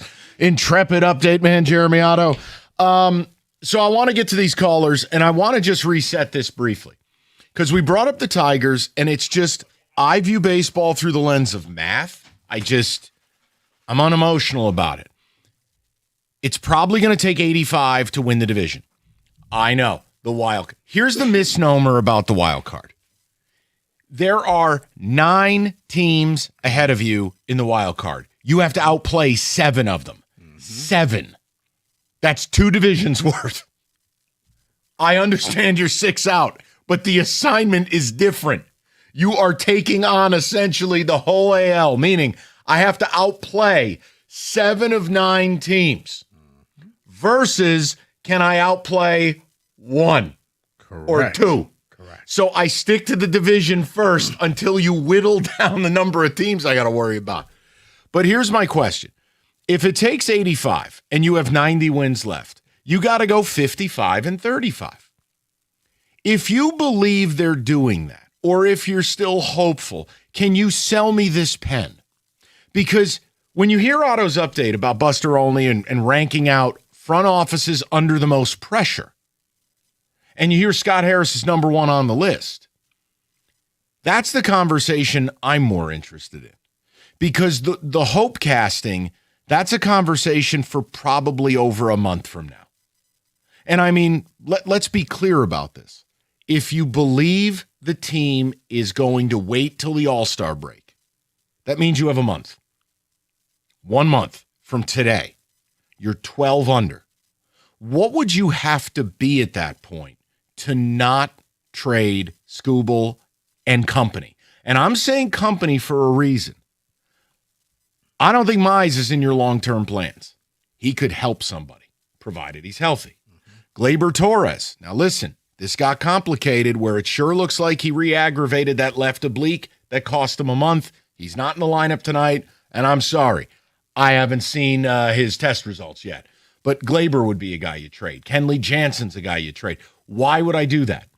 Because I want to restock the shelves for when baseball returns. And I view the risk it biscuit as this. If you still believe they're a World Series caliber team, say it. Say that you believe they could go back to 2024 and go 33-11 and take this division by. Just say it. But if you don't, here's the question I want to ask you. What is your line of delineation? What is the line, the record, the games out to where you wouldn't sell at the All-Star break? Because my fear, Rico's fear, our show's fear is they flirt just enough to where this front office doesn't do what's right because doing what's wrong is easier, and they end up really hurting the organization. So that's where I'm at. Now, that conversation on June 16th doesn't hold water on June 23rd, June 30th, July 10th, if they play their way out of it. But I just don't see enough to go there with you. Yet, other shows, they're happy to sell you that. So it's not about who's right and who's wrong. I just want to know what you're thinking. You don't have to agree with us. We don't have to agree with you. But what I can't do is when a team is 12 games under 500, I'm like Jim Mora, senior, at the podium. Playoffs? Playoffs? I'm apoplectic where I'm like, this can't possibly be the conversation. No. You get to 500, we can have that convo. See, I'm more at the All-Star break. If you're at 5.5 games, you got a puncher's chance. If you're sitting there and you're at 9.5, you're at 10.5 games, just go ahead and start selling off pieces because the chances you're going to make it, I think, are slim enough that you can move on, especially for Skubal, because he is going to start a bidding war where if you're going to go and do this semi-rebuild, that's your best piece right there, Mike, where you may be able to get 3 teams to really get into a bidding war, and you may walk away with a lot more than what you originally thought you were going to get. But for me, All-Star break, 5.5 games. If you're 5.5 games or closer, fine. Let's go. But if you're 7.5, nah, that's not 5. Go ahead, start selling off pieces. See, I disagree with you, Rico. I don't care if they go on a long winning streak. I'm trading him no matter what. You're going to get nothing for him. And I am not in that party. I do not want nothing for him. A comp pick means nothing to me. I need to get actual major league ready players or even someone that's in the majors already. I have to get something for him. So I don't care if you go on a win streak or not. You have to trade him regardless. David, I totally agree with you. I agree with Mike. I'm thinking Tigers wise, there's no way in the world. Now, if they're 10.5 games still out, that's when you need a voice of reason somewhere in management to saying what you just said. You do realize we can roll the dice and we'll come up with nothing in the end. We may not make the playoffs and he gets to walk. This way, we can at least get something, because here's the thing.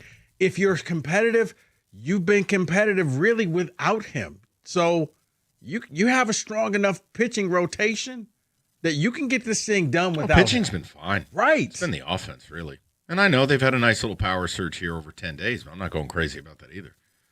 I mean, if you chart out, 15 games? Is that what you want to do? 5, 8, 11, 14?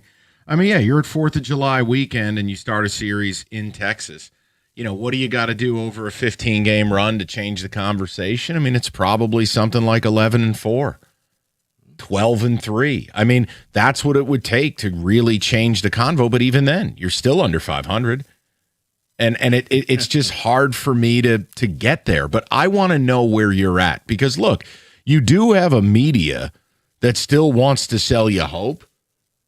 I don't quite get that. 12 games under. In other places, like, for instance, Boston, they're not selling hope. They want to sell the team. It's just it's a weird place to be in where I just look at the math and go, okay, 55-35. I can't predict any team in baseball to do that over 90 games. But, Mike, I think you know why. We're predicting hope. We're pushing hope here. And other cities like Boston don't do that because Boston is World Series. If you don't make the World Series, we're just waiting for next season. For here, if you can make the playoffs again, that's a win. Yeah, but no offense or anything, but like if you're predicting like some 55-35 run just to sneak back into the playoffs, which is what you've done for 2 years, just to get bounced in the second round again, shouldn't you have been advanced past that? Shouldn't you be trying to go past that? This is 2 years of this. Yeah. Year 3, when you want to get past that. Like, I get they invested in their pitching staff, Well, Paul, that's my weakness is I'm World Series or bust. And this, I mean, come on. If you believe it's a World Series team, you can call and say it. I can't do that with you guys. So I'm with you, Paul. Like, I know the ultimate goal seems out of reach. It does. And I know they've already hit a number where no team 15 games under has ever come back to make the playoffs. That's another thing. Remember, 2 years ago, yes, you were 9.5 out of first, but you were only 4 games under 500. That's a vastly different thing. That means you were 11 games better than your bottom this year. So, yeah, Paul, I'm with you is that I'm not interested in, quote, getting in a Pixar movie or a miracle. I'm interested, this season was all about getting to 90, proving to Scott Harris told me the names were the same, but the team would be different. Right. And look, injuries took some things from you. Injuries does not get you off the hook for going 6-22 in a month. The injuries didn't do that. Also, why haven't he, for as much as he's done a good job, Harris, I mean, they're a playoff contender for 3 straight years now. Well, maybe not so much this year, but for at least the previous 2. Why hasn't he raised the level of the talent on the roster? Like the floor is still, why are we still relying on McKinstry? Because all these guys, you could have 1 or 2 of those guys. Every team does, but half your roster is those guys. Because Paul, it's like it's an epidemic in this city. We're gonna win a title, but we're gonna win a title our way. We're gonna win with optionality. We're gonna show you what the A's couldn't do, and we're gonna go out there and get this thing done and win the World Series. I'm with you. I understand what you're saying, Paul. I totally agree with you. But for the Tigers, they can say, "Hey, we made the September interesting, and we made the playoffs 3 straight years in a row. We are a playoff team." I don't care. No. I know that was fun in 2024. Last year, I was more angry they blew the division. You mean when they were celebrating with the champagne? I thought that was an embarrassment. No, that was an embarrassment. You blew a 15.5 game lead. You had a disaster class of a trade deadline. How dare you put ski goggles on? Are you kidding me? You kidding me? They should have smashed a champagne bottle and said, "Let's get on the bus and get the hell out of here." I mean, come on. That right there tells me exactly where their expectations are. Well, but that's where Paul's point is. That's in the past. This is now. I don't think it's in the past. Well, then you're effed. I mean, if you haven't altered, they spent the money to have a top 10 payroll. You're telling me just getting in is the goal? Same players. What was the thing? The players and the names are the same. Names are the same, but the team will be different. That's just another way of saying we're just going to run this back. No, the team is different. Jahmai Jones can't hit. Zach McKinstry is, in fact, not an all-star. Javi died, even though I don't care. He's terrible. What is there to talk about? The pitching's been good. Bullpen's been very up and down. But offensively, you're the worst pinch hitting team in the league. And the team who has the most pinch hit opportunities. Think about that. You do it more than anyone else, yet you succeed less than anyone else. It's inverted Pistons. This would be the Pistons taking 53s a game while making 2. That's what at least the Pistons don't take many threes, ergo they don't make many. Right. You pinch hit more than anyone and are worse at it than everyone. And that's because of what Paul has said. Okay, well, injuries never changed how you treat guys like Colt Keith. Injuries don't change Carp. Injuries don't change what you're doing. This is who you are. The optionality, and it's not working. That's the problem. The pitching's been fine. Mm-hmm. So it would take them to answer the question, and then we'll get to the calls. They would need to be over 500 at the All-Star break for me to change my stance on selling. Wow. Okay. That's all I can offer you. Plenty of other people will sell you hope 12 games under. I look at the math and go, look, you got to get to work and fast because I can't depend on the teams ahead of me simply won't win a game, signed 2024 Twins, and I won't lose a game. I can't. That's just something that happens once in 50 years. I agree. So, all right, good talk. 248-539-9797. Northville Lumber, largest Trex decking outlet in the country, and Northville is Michigan's Trex Superstore. Their brand new warehouse, it's fantastic. It is the size of Fenway Park. Everything's in stock all the time, and nobody's going to outwork these guys, outperform them on selection, service, and price. Nobody. So get with the best. If you're a contractor, do business with the best. It's Northville. You can take home some samples, stop on by, or just go to northvillelumber.com. That's northvillelumber.com.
Straight to the people. 55-35 to get to 85 wins. You want to go less than that? You want to tell me an 80-82 record gets you in the playoffs? You can play that game. Fine. Do you believe they'll go 50-40 here on out?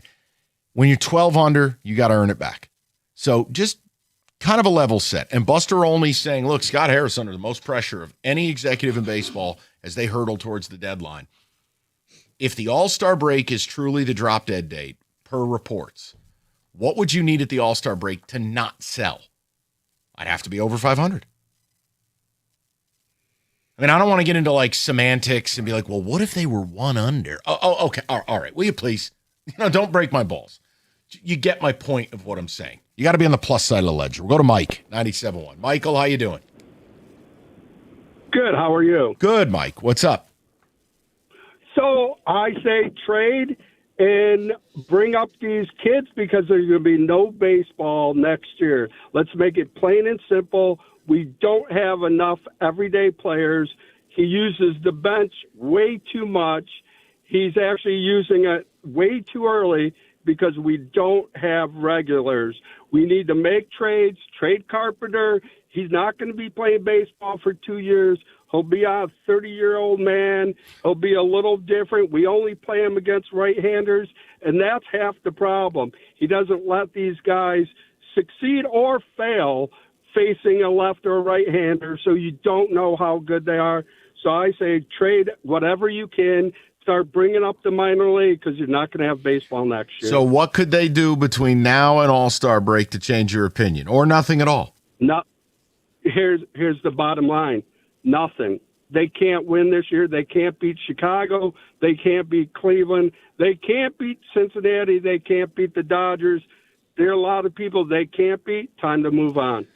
All right, boy, we share a first name. He's now that's negativity. I mean, he didn't leave the door open for nothing. No, it's not negativity. I think it's just more of reality. Like, you can hope and it's baseball and maybe it's coin flippy. Okay. There ain't nothing coin flippy about 55 and 35. No. You want to sell me on a playoff series? Coin flippy. Yeah. And by the way, I mean, when I said 5.5 games, I mean of the division, not in the wild card. Go to Rich, 97.1. Rich, how you doing, buddy? Good. How about you? Good, Rich. What's going on? So my take on the Screwball situation is I really don't think they'll trade him or do anything with him. I think they want to get their money out of him. But at the same time, we know the Tigers' history, and if they do trade him, they won't get anybody for him anyways. Well, I can't do the second part. I got to give Scott Harris a chance to fail, right? Like, I can't put Avila's failures on him. I hear you, and I know there's PTSD, but let's let Scott Harris write his own story. And look, that's part of the reason I'm leery about saying they're trading him. I don't know that they got the chops to do it.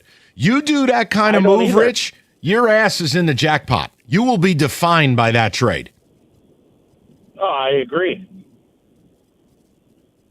But yeah, okay, so what, between now and the All-Star break, what do they got to do for you to feel like, all right, not trading them's the right thing? Well, I think they got to keep playing like they have been. And like you guys said just a little bit ago, we were, pitching decent without them. Oh, pitching's been fine. That we don't really need them. Well, look. I mean, the offense has to do their thing. Yeah, there's a big difference into winning regular season games and then, hey, I'm in a 5-game playoff series and I have Scooble going twice. Let me be very clear about this. What I'm saying is the pitching hasn't been the reason you're 12 under. And could you move forward without Scooble and still make a run at making it? I could pathway that. But once you get into the playoffs, that's where Scooble's value truly shines because he's going twice in a 5-game set. And that's a lot to deal with. But again, this offense, I'm not seeing comprehensively. Like, even with the power surge, look, Dylan Dingler's blossomed into being a high-level catcher, a guy who's going to hit maybe 30 home runs this year. Like, that's great. It's second-round draft pick pedigree. Avila actually did a good job taking him. But Dingler, really good. But when you look top to bottom, do they have enough to make the World Series run we were going to talk about? Remember, when I thought, hey, they got all this pitching, they can go to the World Series, we talked about being buyers at the deadline, that they would fix the offense at the deadline. Now we're sitting here 12 under. I would be living in a dream state if they tried to buy at the deadline. Bro, you were Otto at the beginning of the year. I was, year. Because I really looked at the pitching and I thought, look, let me be clear. Thinking the American League was more gettable is not me believing it would look like this. This American League is like what's in the bowl of a truck stop. Right. This is an unbelievable atrocity. You needed... Gas station bathroom, hasn't been cleaned in 3 days. That's the American League. You needed... Porta potty, Spartan Stadium tailgating, 10 minutes before kickoff. That's the American League. Chili cook-off. Worse. Potty. Yes. That The American League is the episode of Jackass where they put Steve-O in the porta potty and flip the thing over. That's the American League. It's the Fire Festival. Yes. Oh, yes. Good call. This American League's the worst of my lifetime. I can't even believe how bad it is. What do they got, 4 teams with a winning record? Yeah, you just need an average Beerling and average Javi, and you were fired up at the beginning of the year. Yeah, and it's you had them in the World Series, and so but I got it wrong. Things change. No, I got it wrong. It's not a right or wrong. It is a wrong thing. I got it wrong. Life goes on. What am I going to say?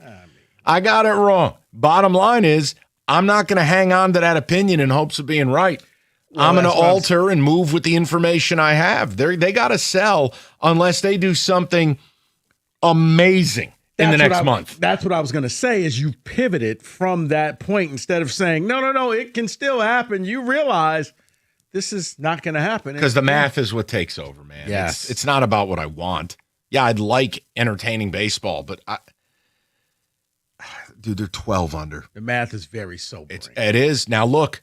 You got 6 with the Yankees with no Aaron Judge.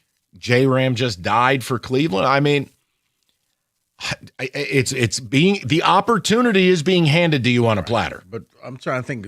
J-Ram will be back by the time you play him again later in the year, though. Yeah, I'm saying in the meantime. Oh yeah, right. Because Cleveland. Think about like you put a dog leash on Cleveland. They can't get more than 3 feet in front of you. Cleveland's mission while J-Ram is out, play 500 ball. If they find a way to be above 500 with J-Ram out, then they're witches. They're flying around on broomsticks. Gotcha. That's all I'm saying. It's a limiter on what Cleveland can achieve. Plus, didn't Angel Martinez go to the DL today? Or excuse me, the IL? Yeah, he went to the DL, yeah. Okay, so there's 2 of their top 3 players. And he had 11 doubles and 11 homers. And he's blossomed into a very good baseball player. Look, they're dropping like flies. And Cleveland doesn't have the payroll you have. No. So you run out of bodies, right? Sound familiar? The difference is their best players are dying. Go ahead. Have Dingler and Green die. See what happens. No, I got you. But these people want to cry about Parker Meadows and Javi Baez. They'll say, but we lost Skubal for, a month. Okay, right. And Houston lost Hunter Brown for the year. I mean, dude, this is real. No, the Yankees lost Garrett Cole last year for the season in spring training. This is baseball. Do you know who leads the league in injuries this year? The Dodgers. Yeah. That's baseball. No. 248-539-9797. We'll get more of your calls coming up next, 97.1. Hey, let's talk about the Chevy dealer in the area that's been leading the way. It's Hamilton Chevrolet in Warren all June long. Hamilton is participating in the Pickups for Paws campaign. It supports Rebels Dog Detroit. For every pet that is loved and cared for, trust me, there are so many that are not as lucky as yours. So stop in the Hamilton Chevrolet right now. All right. Drop off some pet-friendly What do you supplies. need? I'm going to start with a local story here. Per John Hollinger of you can find their wish list under the About Us tab at HamiltonChevy.com. Your donation is going to make a difference. Then, after that donation, you can talk to Andrew and his sales staff about getting into a new Chevy, including June's Rico deal. A new 2026 Chevy Equinox LT for $269 a month for 36 months. All you can do is walk in there with $995 down. You'll drive off with 10,000 miles a year in the Rico deal. You know what I say. The best deals are found at 14 Mile and Mound. Stop in to see my guys at Hamilton Chevrolet. Make sure you bring some pet-friendly supplies with you for the Pickups for Paws campaign. Visit HamiltonChevy.com. Together, let's drive.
Yes. All right.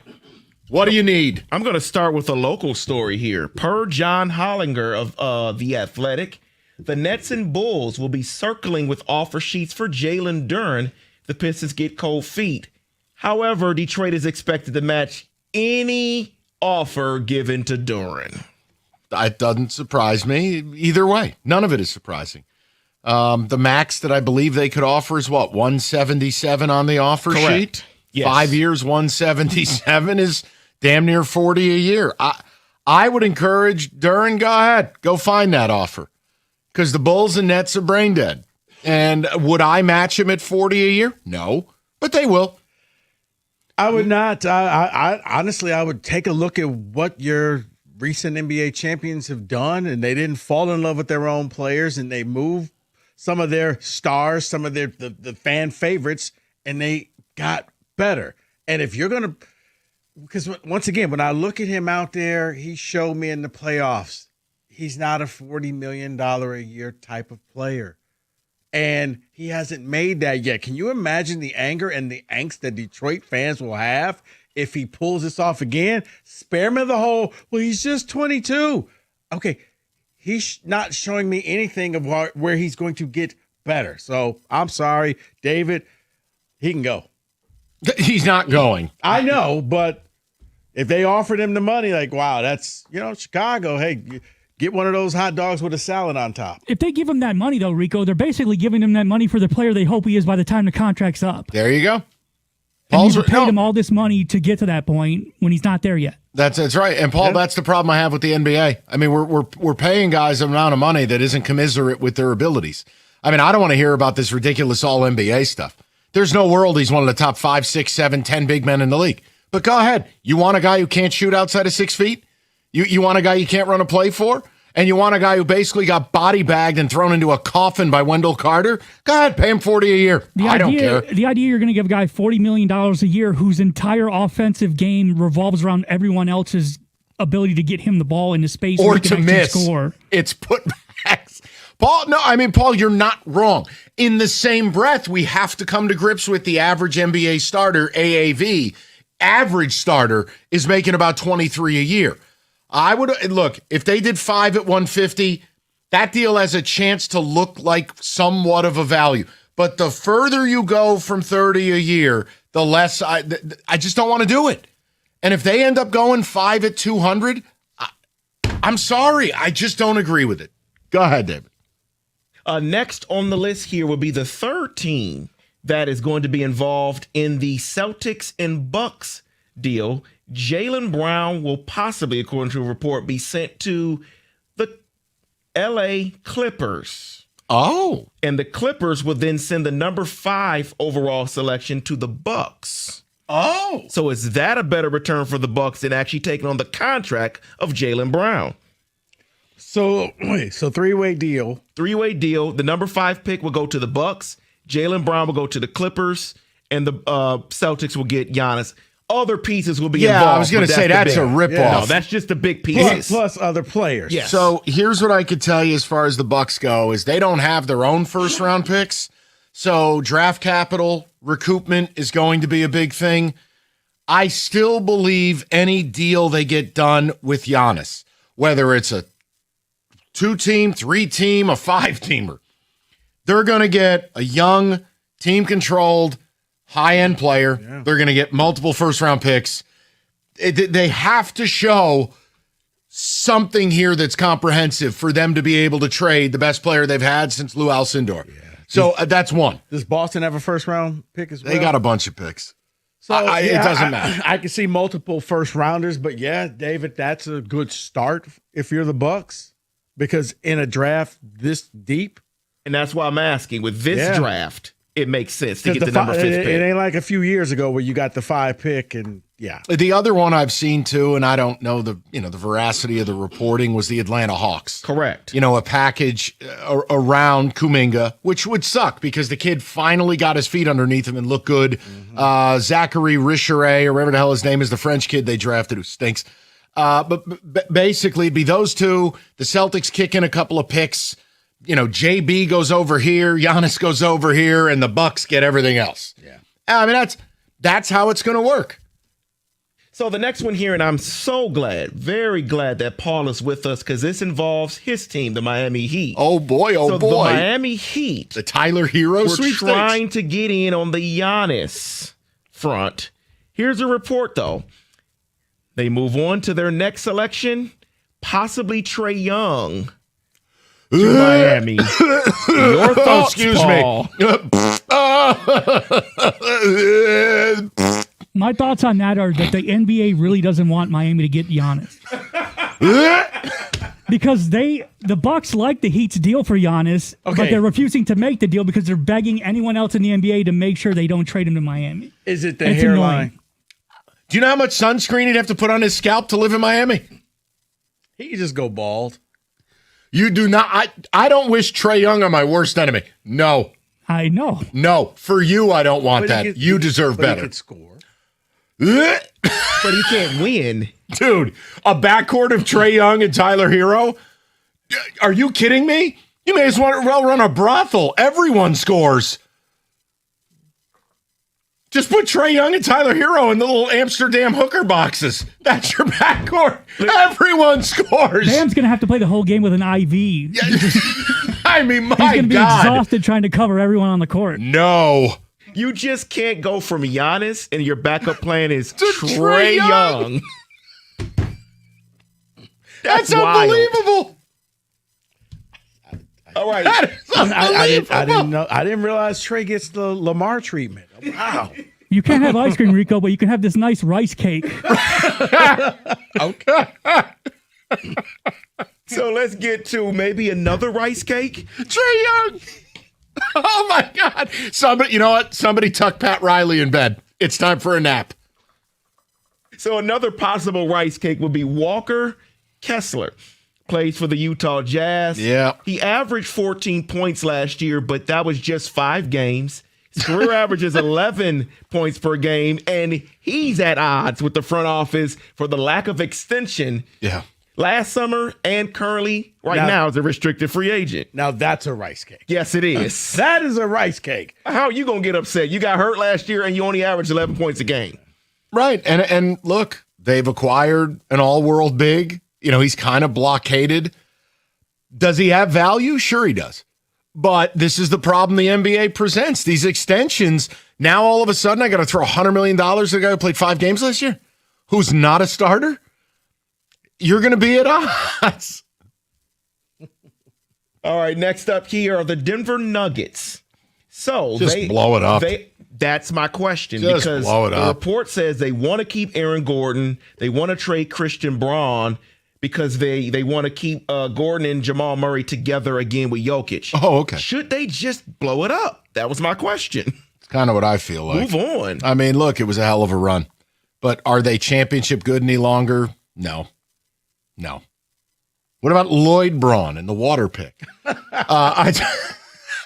I just think they're kind of done, but they're in an impossible spot. You can't trade Jokic. You know, you'd have a revolt. So I'll play the game with you. Yeah, David, they probably got to attach some capital, free up some money, but is the core good enough still? I just don't think so. See, the question comes up before you answer, Rico. The question comes up because of the apron. They are right there, I believe, at the second apron. So you can't just keep things together if you're not championship worthy. You got to do what the Celtics did. They got rid of Al Horford and Porzingis and more just to get compliant. Yeah, right now you're holding on to the past. It reminds me a lot of what you see with Golden State, with the Lakers, of 2 teams who just can't blow the whole thing up. If we just get this one more piece, or the problem is they can stay relevant, still sell tickets, and that's what and dopes will show up, and it all works. Once again, circle back. Lakers, Warriors. Yep. Still selling tickets. You have that puncher's chance. How about the Trey Murphy update? Because, do you like that one? I did like that one. Mark the Stein line. We're going back to 2008. Mark Stein but basically says, the Trey Murphy market and pricing is sky high.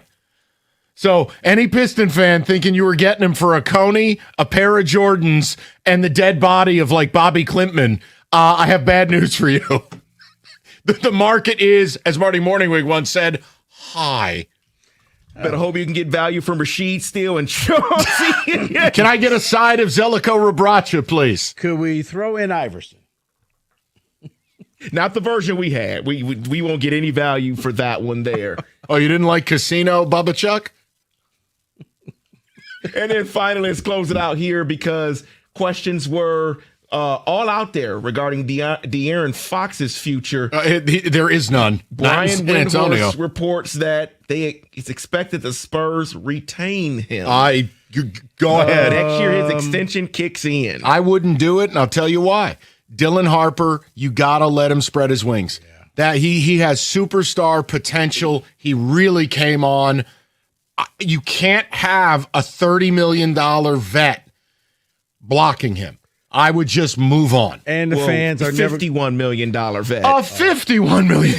Yeah, and the fans are never going to forgive him for the final game at all. So it may be a change of scenery. I don't think he's done. How can De'Aaron Fox make $51 million? Do you know how stupid this all is? No, I know, but do you understand? Like, I'm with Paul on this. It just, to the average American, do you know how stupid this all sounds? Yes. Like, if I asked you who are the best guards in the league, ain't nobody saying De'Aaron Fox. His career highlight was one magical year with the Light the Beam Kings. $51 million a year. Yeah, well, as I'm saying, it's why the Trae Youngs will get paid. It's why the Jalen Duren will get paid. It's the NBA. Real quick, David, if I may. I hate everything. I just want to ask you three this question because it sparks a debate. I think I know what you're going to say, Mike. Should Spike Lee get a championship ring? If it means he'd go away, yes. Like, if it means I never had to see him again at a Knicks game or have him sit on the pregame show for 20 minutes. Season ticket holder since 1985. All right, I'll take away my bias because he's a pest. Yes.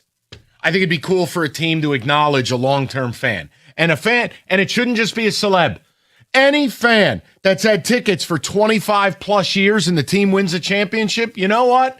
They should get a ring. I don't care if you haven't directed movies. You give 25 years of your life to mostly these deadbeat owners, you know what? You get a ring. I like that. And not some junior cheeseburger ring. You get the ring. The actual ring, yes. The CZ ring. Yes. The cubic zirconia. Yeah, no lab-grown stuff here. You get the ring. No, not even a lab-grown. Cubic zirconia. Because think about it. Yeah. What you've had these people's money for how long? The money's not even real. Why not? I like it. And you just sign a thing, they can't sell it. And if they don't want the ring because they want to sell it, I don't know.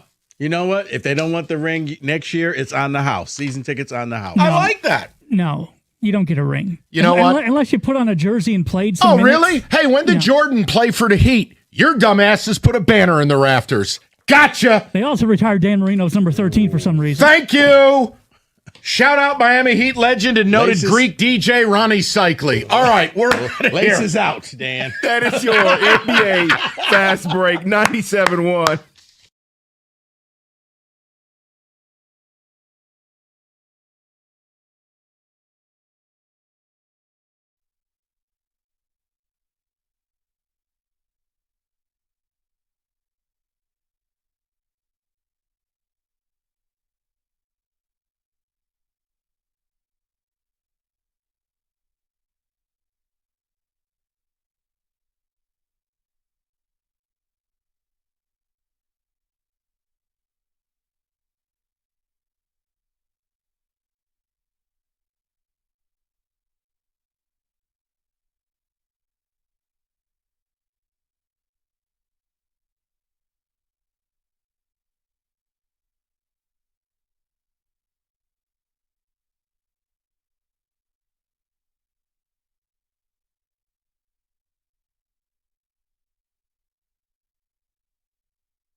Knock out a couple of calls, and then I know Rieger's here. I don't know if Wojo's showing up for work, but we'll go to Justin. He's been patient, 97.1. Justin, what's going on, buddy?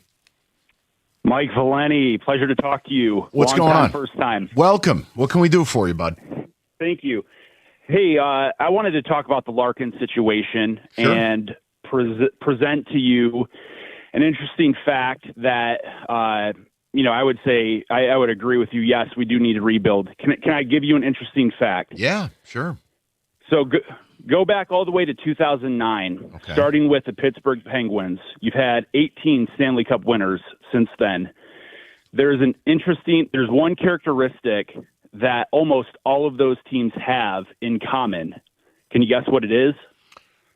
Without taking too much time, I'll say at some point they got a number 1 pick.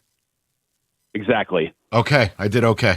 14 of the 18 teams have a player on their team that was drafted number 1 overall. Mm-hmm. The other 4 teams had a player that was drafted number 2 overall. So, for me, it's one of those things that I don't have faith in this team the way that it's currently constructed. If you can get Larkin over to San Jose for that number 2 pick, I know that fans don't want to hear a rebuild, but I just don't think they have the talent on their team to take them all the way. No, and when you start to look forward, Justin, you go, okay, how does this end up in us competing for a Stanley Cup? Are the pieces here, or what do I need to add? If I'm subtracting my number 1 first-line center and team captain, and look, the Costa thing is minor, but I think it's an admission that was a wasted pick. So then you go, all right, now I probably got to deal DeBrincat. You're just so far from even being relevant. It's not even a choice anymore. Look, unless Stevie can pull a rabbit out of the hat here, and you do, I termed it earlier, Justin, a challenge trade. Somebody's star who needs a change of scenery, your star, it matches up. Maybe you can stay level. But I don't think there's a way to be better now. You might be better long term if you get the kids and the picks. But Justin, you just said it. It triggers a rebuild. Exactly. And you can say that like they won, go back to like the year they drafted Raymond, they missed out on Lafreniere with the New York Rangers. You can say that Raymond was the best player in that draft, that they got him. But outside of that, they found Moritz Seider, but they don't have that top end talent that they need to put them over the hump. They also took Sebastian Cossa over Wyatt Johnson. Oops. Yeah. I mean, I'm just, Justin, like you do look at some stuff like that, and let's be fair, right? Yzerman in Tampa inherited Victor Hedman. He inherited Steve Stamkos. And then what was the real thing that put him over the top? Non-first round discoveries like Braden Point and Nikita Kucherov. That is what's absent here. He hasn't found anyone outside of the first round anyone cares about. We're up against it, Justin, because the boys are here, and I want to make sure they get their time. Wojo's here. Show. What do you want from me? He said big show. I was waiting for somebody on their show to talk. I was plugging in. How you guys doing? What's going on? I just put the mathematics of the Tigers situation out there and let people run with it. Now, what do most people say? Go ahead, do the poll for me. Most Tiger fans, do they believe or don't believe that they can find themselves in the postseason? Let me get David, because the caller sample isn't big enough for me to use that as. What do we think? David, what would you say? I want to bet, though. I say most believe. No, not on the text. Okay. I would say no. Most don't believe. I would say 75-25, but again, we didn't do 4 hours on it. It's 55 and 35 here on out from today to get to 85 wins. Well, you know what the problem with baseball is? There are too many numbers.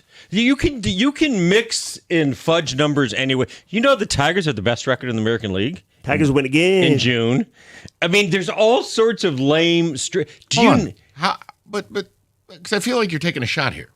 Oh, no, I didn't cook no. the books. I just said what it would take to get to 85 over the last 90 days. No, it goes both ways. Like the people sensitive. say, but they also have a 27% chance of making it by Fangraphs. No, I'm not saying you're... All right, I was like, wait a second. I didn't do any gamesmanship there. It just struck me that I was looking at some of these numbers, and there's like all these positive numbers, and there's also negative. Do you know they hit the most home runs in a 12-game stretch? Since 2000 in their history. No, ever. But in their history, 30 home runs the last 12 games. How is that even a stat? Well, here's a stat, and nobody's talked about it except for me. I'm going to pat myself on the back. John Morosi posted, I didn't realize this. According to Baseball Reference, if you believe Baseball Reference, the Tigers going into yesterday have a 2.4% chance to make the postseason. 2 Whoa, points. whoa, whoa, whoa! I don't believe that. Fangraphs is much. I'll go to Fangraphs. We'll look at the Fangraphs. I don't believe that. And I'll tell you why. Because I didn't believe it in 24 amidst the voodoo. But it was .008. And Rico and I were sitting here going, dude, Minnesota can't win a game. Your odds are 50-50 right now. Like Fangraphs had you at like 18%. I don't use that. I don't like projecting 90 games out. I prefer doing it my way of just win this amount of games and it'll take care of itself. I guess that's my point is the projecting that we all do over the rest of the season is kind of like playing the NFL schedule game. That's fair. You have no idea. No. I can only use history of like, look, normally it's 86. I gave you a freebie. Like, let's say you tied with Cleveland at 84 and 78. Well, here's your problem. They get the tiebreaker. So I said, okay, get to 85. Because they always beat the Tigers. No, I'm just saying get to 85. Yeah. So 55 and 35. Remember that Minnesota collapse? Was that worse than the Tigers 4-21? I felt like theirs was. No, Tigers were historic. 6-22. You're talking about May? Well, no, just they were 4-21 for a stretch. Fair. I don't know. They're both flavors of bad. Yeah. I mean, what about last year? You blew a 15.5 game lead. I'm aware of that. Look, Rieger. here's what I said, and I'll give Wojo a chance to impugn my character one last time. Here we go. Let's go. I said between now and the All-Star break, which is the alleged Scooble deadline, right? In order for me to go from sell to buy or pragmatism to hope, they have to be over 500. Oh, that's a high bar. Is that even possible mathematically? It's very possible. What do those numbers look like? Whoa, it's not easy. I was going to say 11-4 or something like that. No, I mean to be 500 when the you're All-Star break 12 is under. mid-July. I mean, dude, they'd have to go on like a 14-2, or actually no, it'd be like a 15-5, now 15-3 rip. They'd have to, dude. I'm sorry, this is the math, guys. No, I hear you. You're setting them up to fail. No, I'm not. No, Bob. they did that to themselves. They dug the hole. Yeah. No, It's I'm on saying them, if I'm gonna risk irreparably harming the organization by getting nothing for Scooble and Mize and Jensen, then I have to have a level of But certainty. the All-Star game doesn't have to be the deadline. No, but it's the one that's been established. Scooble should be dealt regardless. All right, win I'm done. or lose, it I'll doesn't let you matter. two Get have rid of that them. debate. Yeah. I'm willing to change my stance, but debate. they've got to change it. Well, let's see tonight. You got Framber. Enjoy when they bench Colt Keith tonight. That's going to be exciting. Oh, 97.1. All right, guys, what if you had the most reliable fiber-powered Wi-Fi and a